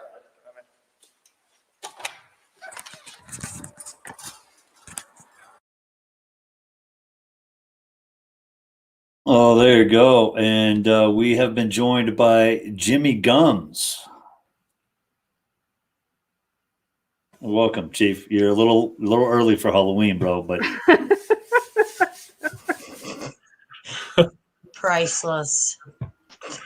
I told the ladies yesterday I had a gimmick for my new channel. It's going to be bodysuits. Hey, do all my live streams in bodysuits. Okay, dude. I mean, I would like to wear that snowboarding if it was insulated. That'd be kind of cool. Wouldn't it be awesome? Yeah. So what you get? Scaring the shit out of everybody on that mountain. Okay, I have this one right here. This is, let's see. Mike, I have a question for you, just quickly. Yeah, go ahead. Go ahead. Do you think that the police officer would have treated the situation differently if you did not have a prior reputation with the police? Like if he, because you were actually, he was treating you as someone he knew, right? That you'd already been engaged in protest, and they knew that you were a political activist, right? Right. Well, that's what I'm assuming. Because the way he approached it was, you're a stranger who is not a danger to those people, right? Right. Doing things that were legal, right? Exactly. Participating in. But I think if you weren't known to that police officer, do you think he would have behaved very differently? Would he have tried to arrest you, do you think? Okay, well, let me break it down to you like this. 4 years ago, when I first started filming these cops, you know what? 5 years, sorry. When I started filming these cops, I wasn't so polite. I wasn't so cordial. In fact, I had been doing this 10 years prior in San Diego, where I pulled no punches. If you were a cop and you were parked the wrong way on a red getting pizza, you could count on me waiting for you to come out and get an earful. All right. So I held cops accountable for 10 years straight in a big city, never once arrested. So I pointed out the double standards. I got apologies from cops. I turned cops right around in their own footsteps. I got probably 100 videos left that I haven't deleted yet that I think are just solid gold. I haven't shown anybody on YouTube over the last it's probably been at least 5 years since I've shown any of those videos to anybody on YouTube. I just kind of walked away from the Cop Watch community, and I felt that I've ascended to I'm just doing something else. I'm taking it to another level for me that I think is more spiritually satisfying. I get more out of what I do, and I'm still on my own. I'm still acting alone. I hope I answered your question. Thank you. Yeah, it did. I just I do wonder, because police have a lot of discretion to act in context, like in a lot of other countries, like you go to Japan, the premise is supposed to be the police are there for to protect people's safety, right? Right. So Protect and serve, right? Mm-hmm. Yeah, so I'd imagine that would be the first concern of any police officer to turn up, and you're clearly not from past history, historic interaction, everything like this. You're clearly not a threat to people's well-being, right? In that context, right? I agree. So thank you. That's the first time I met that particular cop, that sergeant. That was the first time I met him. Oh, that's interesting. That's his behaviour seemed to be reasonable to me from that perspective. Would you agree? Yeah, very reasonable. Very reasonable. There's some cool. context. There's some context that's due here. Again, when I first came into town, I'm still looking for this Vaughn's video. I know I have it here somewhere. Tell me I did not delete the Vaughn's video. It might be on another flash drive. Well, I also think he respects you for what you're doing, because I'm staying on constitutional ground. Go ahead. That's right. Well, that's what I was going to say, is that I think he respects you. He just can't side with you. He's got to stay neutral. Exactly. And that's all he's trying to do. Stay neutral. Stay neutral. Look, the chief, they wanted the chief to arrest me. They wanted me arrested. They asked for my arrest several times from both the sheriff and the chief. And both the sheriff and the chief said no. He is participating in constitutionally protected activity. And furthermore, the DA, See, this is how I operate. Just to bring everybody into the light on how I get down before I do specific activities. Before I even went into the Civic Center, before I got on a Zoom meeting, before I did any of this, I called the DA and I got a call back from him and I said, hey, this is my name. This is where I live. This is where I work. This is what I'm doing in town. And this is what I'm about to start doing in your town, in your county. This is the ground I'm going to stand on. These are all the laws I'm going to illustrate. These are all the rights that I'm going to make sure get respected. And I hope it works out. And he said, why don't you come down? We can have a talk in person. So we met. We talked for about 30 minutes or so. When I left that place, I had the understanding of an individual whose modus operandi is to make sure that the constitutional rights of his citizenry are enforced and respected. That's what I left the meeting with. So, knowing that, right, I had that on my pocket. I called the sheriff, I called the DA, I called the chief of police. They all knew my intentions well ahead of time.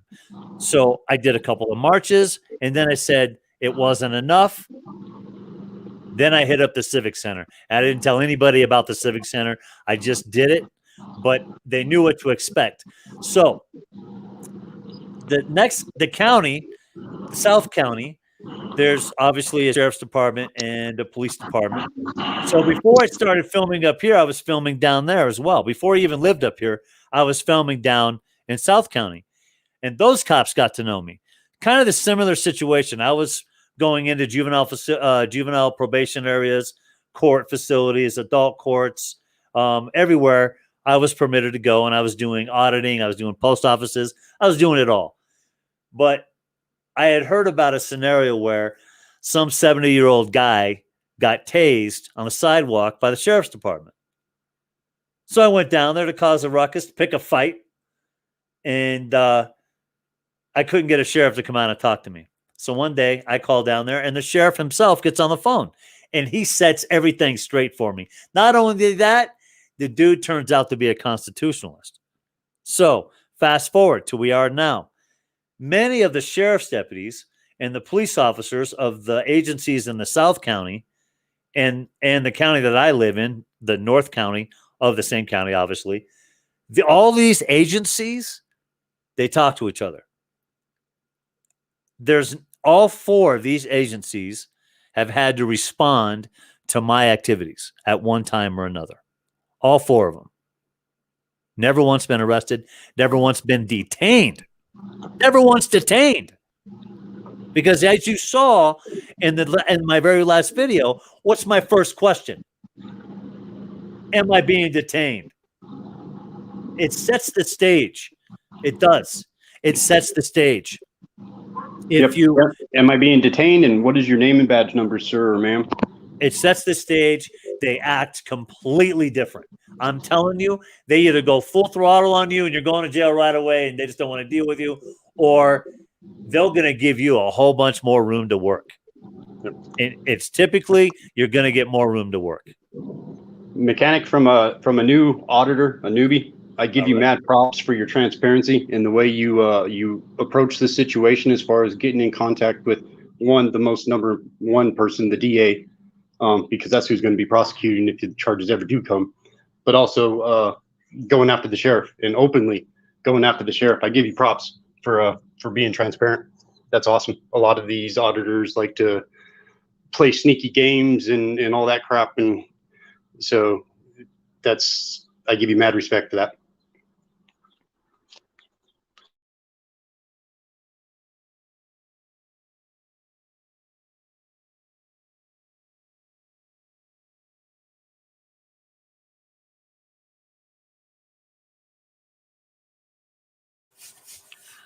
Is this an ongoing thing, Mike, with respect to like is this something that you do very regularly, go in and sort of annoy those particular people, or is this something you've point is made?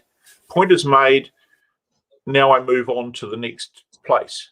That this is like an educational sort of campaign.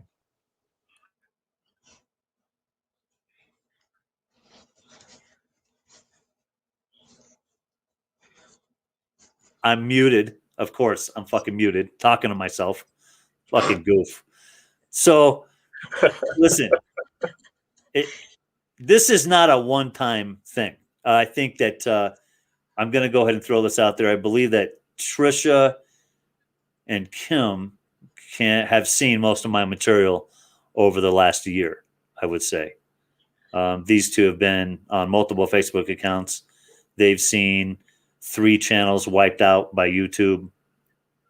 Yeah, so they know. They've seen many of my antics. And since we're here, I will just pull up. You guys, I'm going to work hard on finding this Vaughn's video. I'm really not happy with the fact that I don't have this Vaughn's video. It really sucks. And for people who don't know, Vaughn's is a grocery chain. All right. Okay. Thank you for that. In the West Coast, on the West Coast. Yeah, it's one of the biggest on the West Coast. They're owned by the Safeway brand. Oh, I know Safeway. Yeah, and they're owned by the Safeway brand. And I went in there the very first week that they were putting masks on their customers, and I said no, and they said yes, and I said no again, and they said if you come back without one, we're going to trespass you. So I said we'll see about that. So I left, made some calls. I was in there within about a week or so, and they got a phone call themselves. So because I can't find my Vaughn's video, I'm sure I have it on a disc somewhere. Oh, that would make sense. It's not even plugged in. Okay. Because I can't, this is a body camera of what I did on the local bus. The transit system. The bus is free. It's government funded. It's public property. It's not federally funded. It's locally funded by a government agency, Mono County. It participates. Go ahead. Can you, while we're on the subject of going into an actual store and the way you approach that, while we're on that subject, can you break that down just a little further for us? The store. Like how you approached it and how you handled it in the aftermath of being threatened to be trespassed? Yeah. Okay, so I need to finish that, I guess. Yeah. I'm not a doctor. I'm not a lawyer of any kind. I can't represent you in a court of law. Again, what I do, I only do for myself when it's in this particular type of situation. I know the consequences that can come from it. Being trespassed from the only grocery store in town, that would suck. That would not be good. I would have to travel some distance to get food. So here's how it works. I walked in. Before I walked in, I had downloaded I think it was the 1964 Civil Rights Act that stated I have the fair and equal rights under the law to fair and equal. How it's presented is I got to be clear about this. Let's see. Yeah, I have a right to fair and equal services under the law.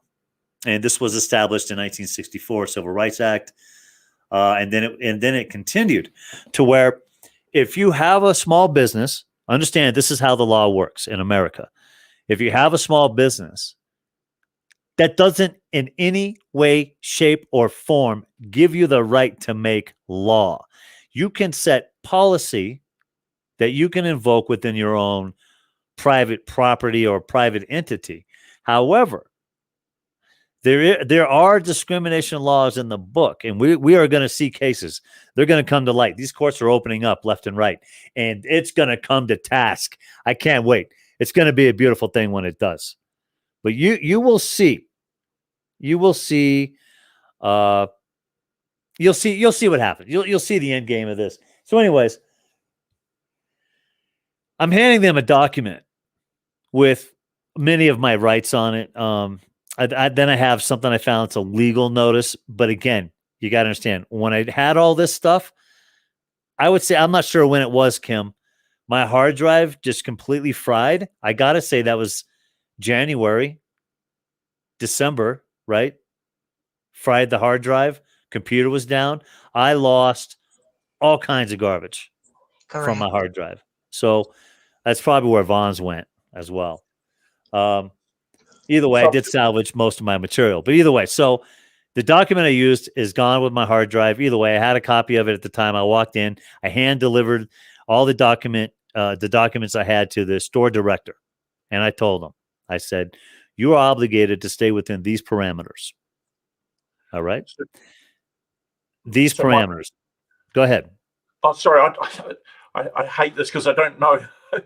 Please continue your point, and I'll come in after. Yeah, it's all fine. Okay.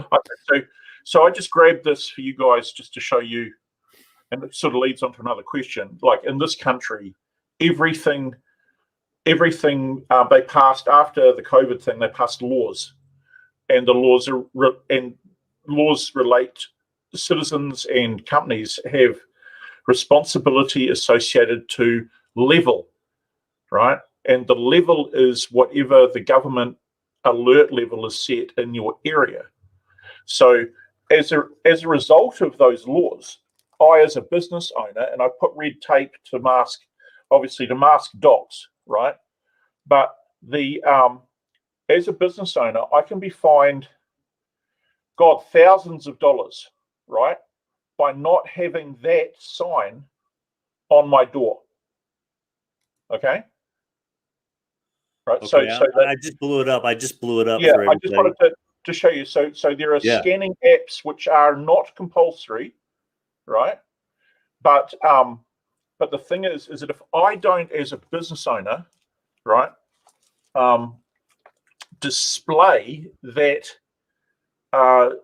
tracer app notice, right, then I can be directly fined. I don't know if there's been any fines in this country, but the thing is that the rules that I have to adhere to are very much depend upon the alert level that I'm at. I don't know about you guys, but with respect to a business, okay, with respect to an incorporated entity, right, there are laws that I have that govern, for example, a restaurant.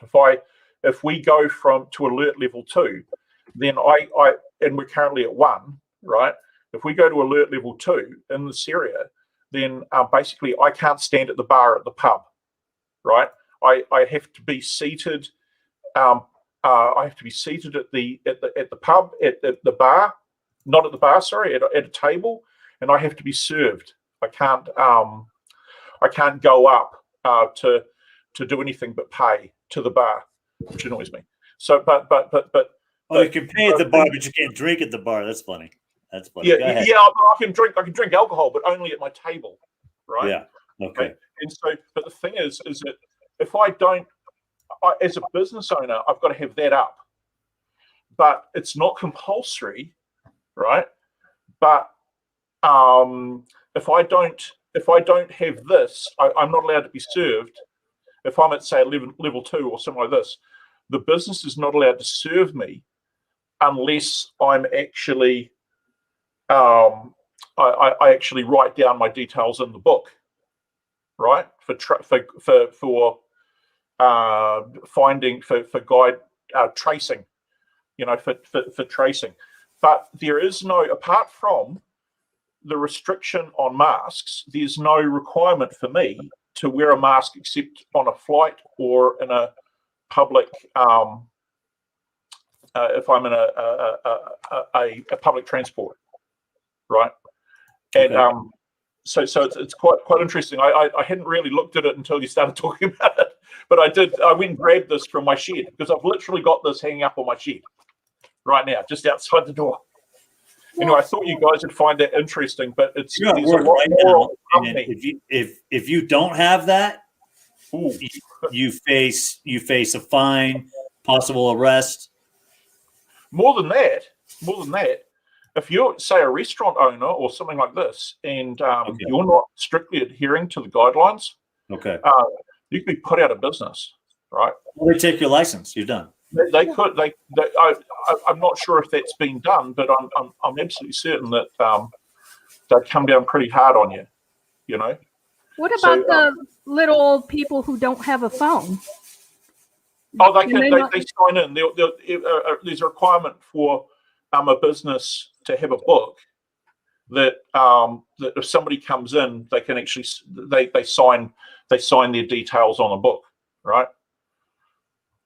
Do they I'm check not sure ID? about the legislation concerning having to have that book, but I would say that it would be. I haven't specifically looked that up.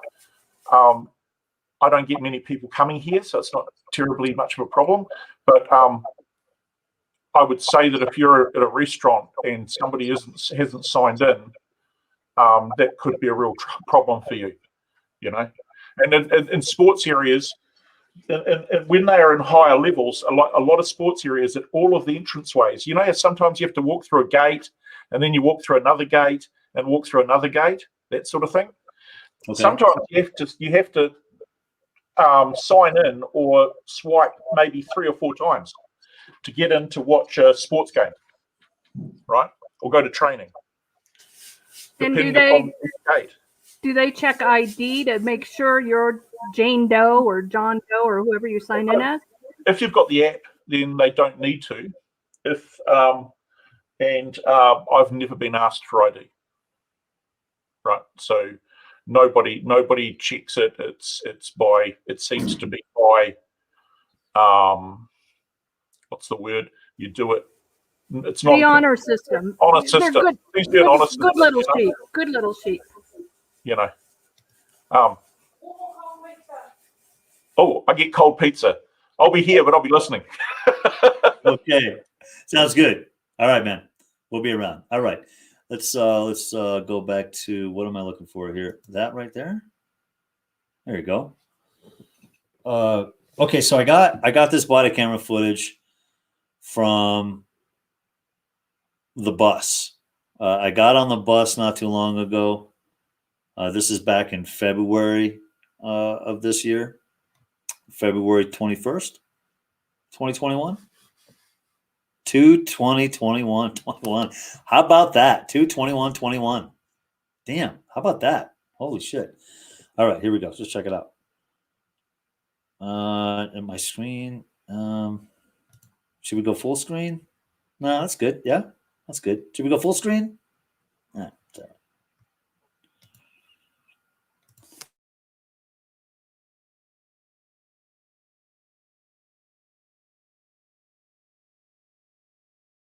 The volume will come on here in a second. Just hang tight.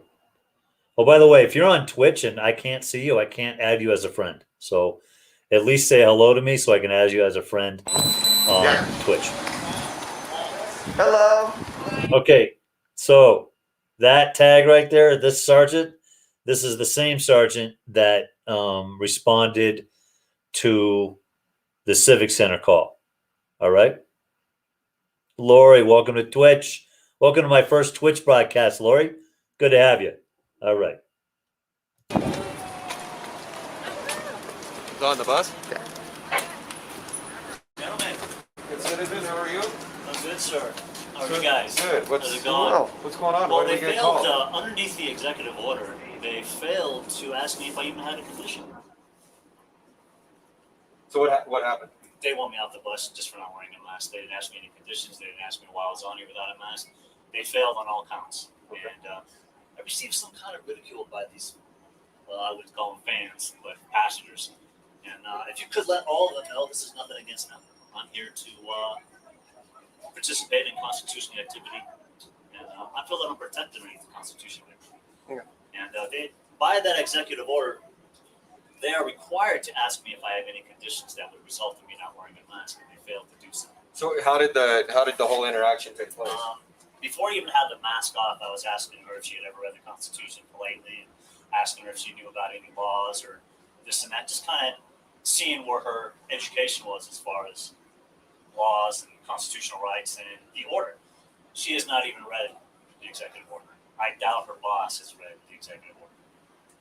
This is not a federally funded operation. This is local. The Board of Governors are local. They receive funding from the government, but that's about the extent of it. I wouldn't know. I haven't done any research on that, but Did you guys identify yourselves for the camera? Sure. I'm Sergeant Gladding, Mount Lake Police Department. Officer Marchand, Mount Lakes Police Department, badge number 55. Stellar.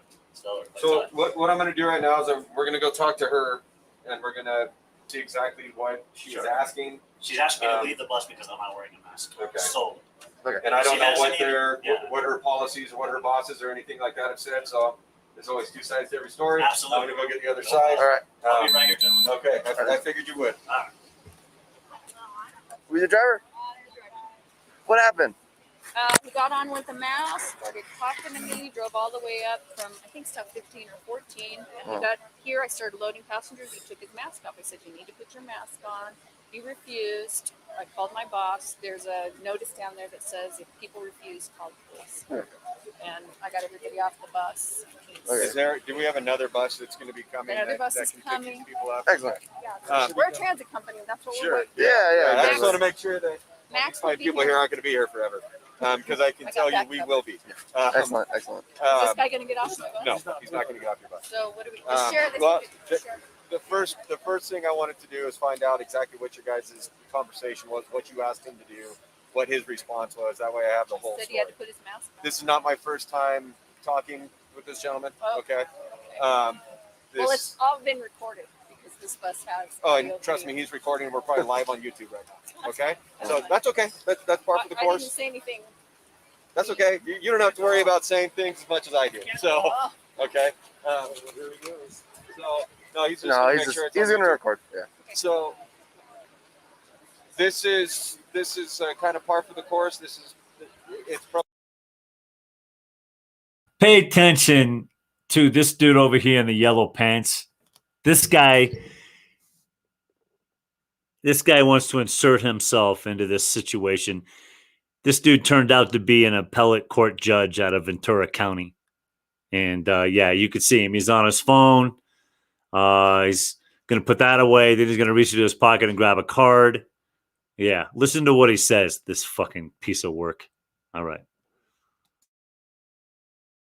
Testing, okay. Where it gets sticky, okay, is I know we have the governor's order, we have the governor's mandated order for mask wearing. I know the transit companies have a separate I have order. 3 place contracts saying I'll wear my mask. Sure. So where it gets sticky for us is at what point is it a violation of someone's First Amendment right to protest, a peaceful protest, and it's a tough precedent for us to get into. So we have to try to see if we can get him to leave the bus without violating his First Amendment rights. First Amendment. Yep, it's a tough one. So I'm going to go talk to him some more. I'm going to see if I can get him to volunteer to get off the He has bus. the right to be on the bus, but I don't have the right to drive it. So he's going to be here for a while. Yeah, and exactly. And that was going to be my suggestion to you. There's nothing that says you have to move this bus. These people finally got off because they realized that, you know what? You know, Now- my sister has COVID. Right now, my daughter has a week-old baby. I don't Sure. No, I any totally problems. I totally understand. So my goal is going to be to get him to just comply and see if he'll peacefully leave the bus. Okay. I'm going to tell you right now, I am not going to use any force to remove him. Okay. So we'll see if my gift of gab can get us anywhere, and we'll go from there. Okay. Tell Alan I said it was all right to just throw his ass right on. Okay. Thank you, sir. We'll try option 1 first. Okay, yeah. What did he say? Another bus is here for you guys. This is not against any of you. What I do here now is for all of you, not against you. Keep this in mind. We don't want your help. Here. Get your ass off the bus. All right. All right. So this is what's going to happen. Yeah. You guys hearing the selfishness? You guys hearing the selfishness come out of the people who just got off the bus? Are you kidding me right now with these morons? What did the yellow pants guy say? I couldn't catch that. You can tell Chief that I given you permission to throw that dude right off the bus. Yeah, you Okay. can tell the chief of police that I'm giving you permission to throw that dude right off the bus. First of all, as a judge, he doesn't have the authority to make any such call. Are you kidding me right now? All right. Anything else before I continue? Nope. All right. Okay, she's not gonna, the bus is basically off, gonna be out of service, is what it sounds like. They've got another bus coming to get these people out of here. She's requesting that I ask that you get off the bus. I said I would do so, I would ask you. I also told her I'm not going to make you. I am not going to use force to remove you. So this is me asking you on the behalf of the bus, the transit, if you would get off the bus. So are they suggesting that I won't be able to get on another bus? I didn't ask that question, but based on what I'm seeing, I'm guessing if you do not wear a mask, the same result will happen. But I'm not going to put words in their mouth. I'm just going based on what they're doing and the actions that are taking place here. So they're going to take this bus offline? That's what I'm guessing. The way she made it sound is this bus isn't going to move while you're on it without a mask. I think what she said was that you have the right to stay on the bus. I said, basically what I told her is, I'm not going to violate your First Amendment rights. But they are. And she said, and I said, so, but I told her that I'm not going to remove you from the bus. I will ask you to leave, but I'm not going to remove you from the bus. And she said, well, if he has the right to sit on there, I have the right not to go. She has the right not to do her job? Gentlemen, you might want to follow me to that other bus. Okay.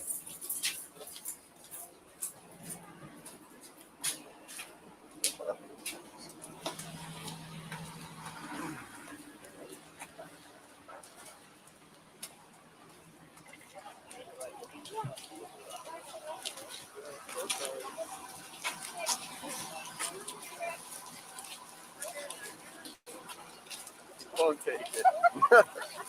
Good citizen. One of the passengers offered to have me give you a message. Is that buffering on just my end? Are you guys buffering over there? Not here. Okay. It looks like it's just buffering on Twitch. Is it buffering on Twitch? Really? I'll just refresh Twitch. All right. I think we're all right.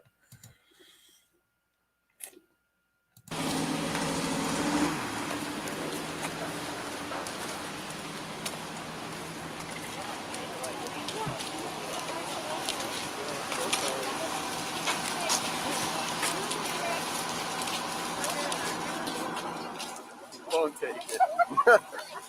Good citizen.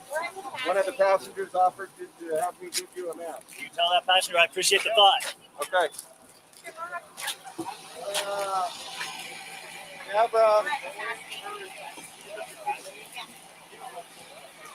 This lady doesn't represent the bus. She should be out of this equation. She works for the mountain. For the mountain, I'm letting you know that we're out of capacity.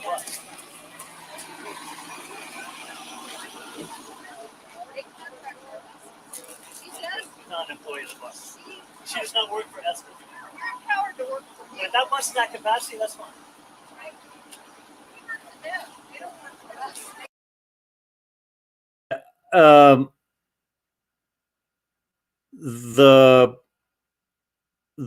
The mountain, the resort, has a contract with ESTA to come get their guests and take them back to their town locations. Typically for the tourists, it's the hotel or their rental, right?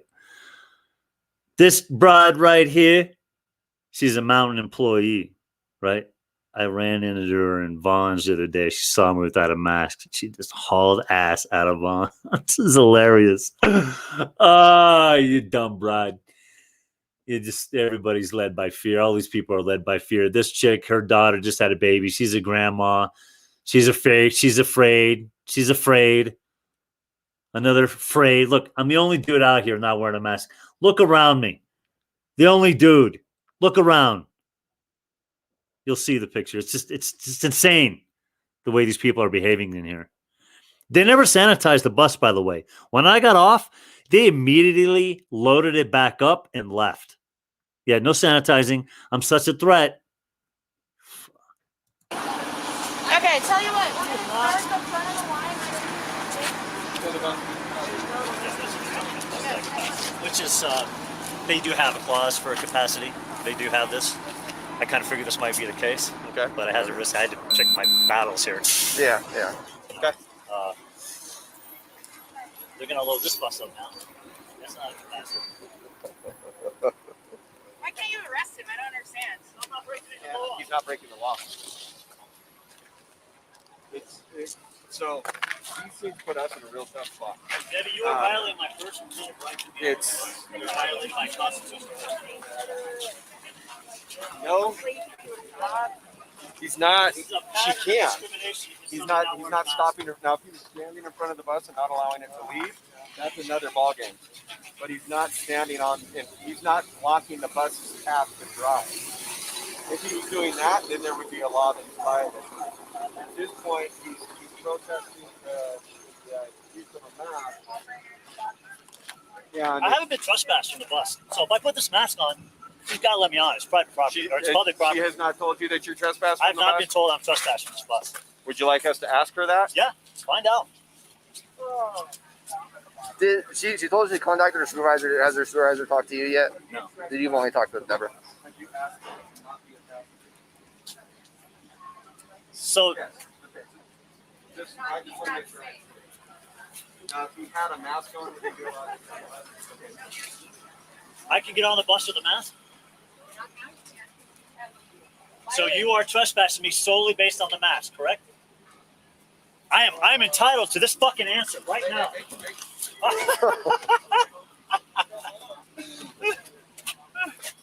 Open the door.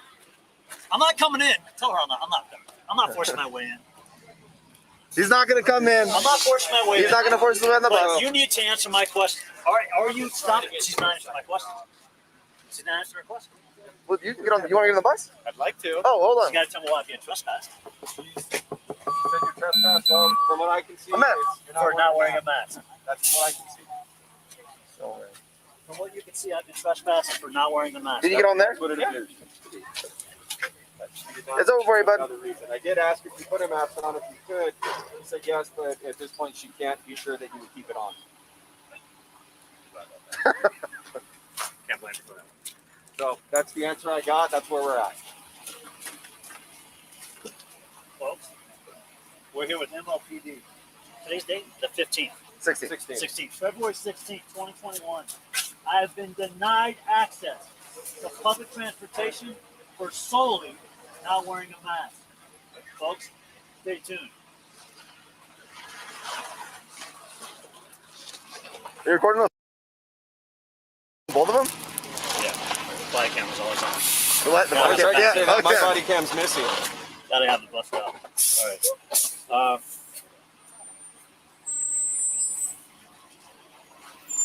She almost got my arm there. Did you see that? She did. Yeah. Yeah, that's about as far as I'm going to go with this video. But just understand what happens after this is, it got real cool, but I'm just not going to. This was a great conversation I ended up having with these cats. And nope. So, all right. Yeah, you guys could see there. I'm up to a lot of things. I'm doing a few things in town, right? I'm causing a bit of a ruckus.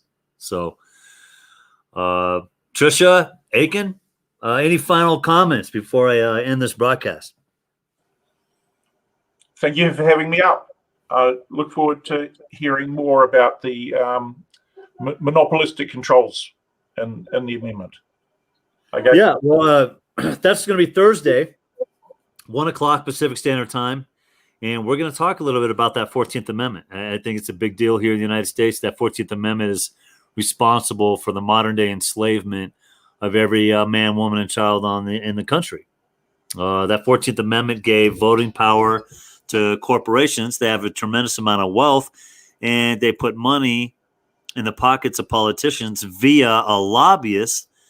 And boom, you have it. Politicians are no longer voting for the interest of the people. They're voting for the interest of the corporation. Trisha Marie, thanks for hanging out with us today. Any final comments? No, I'm just looking at the, those we reserve the right to refuse service to anyone.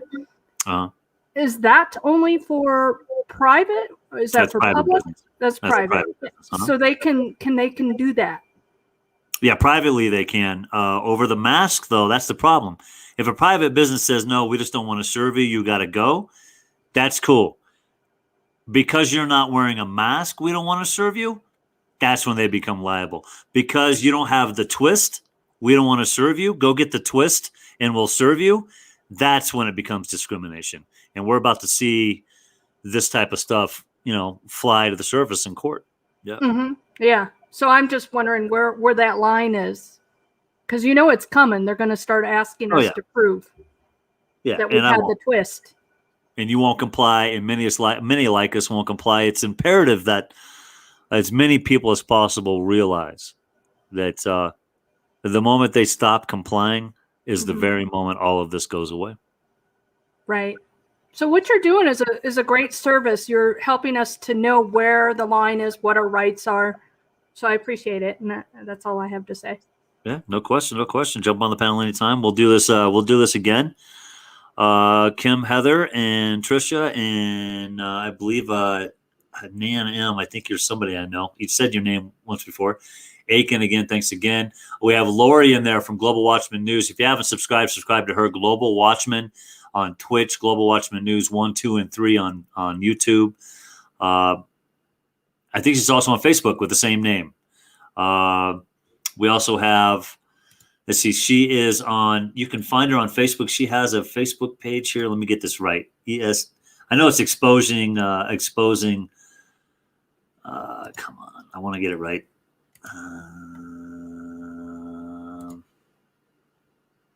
Exposing the Darkness. ESWG, Exposing the Darkness on Facebook. So go ahead and subscribe to her. Kim Cancel, Kim Chaos. You can find her on YouTube. She's one of my mods. You'll find that a lot of people that come into my rooms, they have their own channels, they have their own content, they're doing their own shows as well. And sometimes I'm a guest. Everybody on Twitch seeing this for the very first time, good to meet you. Welcome. Like, subscribe. I don't know how it works. Twitch out. Don't twitch too much. I don't know. All right. Facebook, thank you for tuning in. Really do appreciate it. Everybody that's watching this after the fact, watch it from start to finish. A lot of education on the table. Tune in, everybody. Tune in Thursday, 1 p.m. Pacific Standard Time. The Common Denominator Show. We'll do 1 hour on the radio, and we'll do another hour on YouTube if time permits. We'll talk to you soon. All right, everybody. Be well. Stay away from the Velveeta.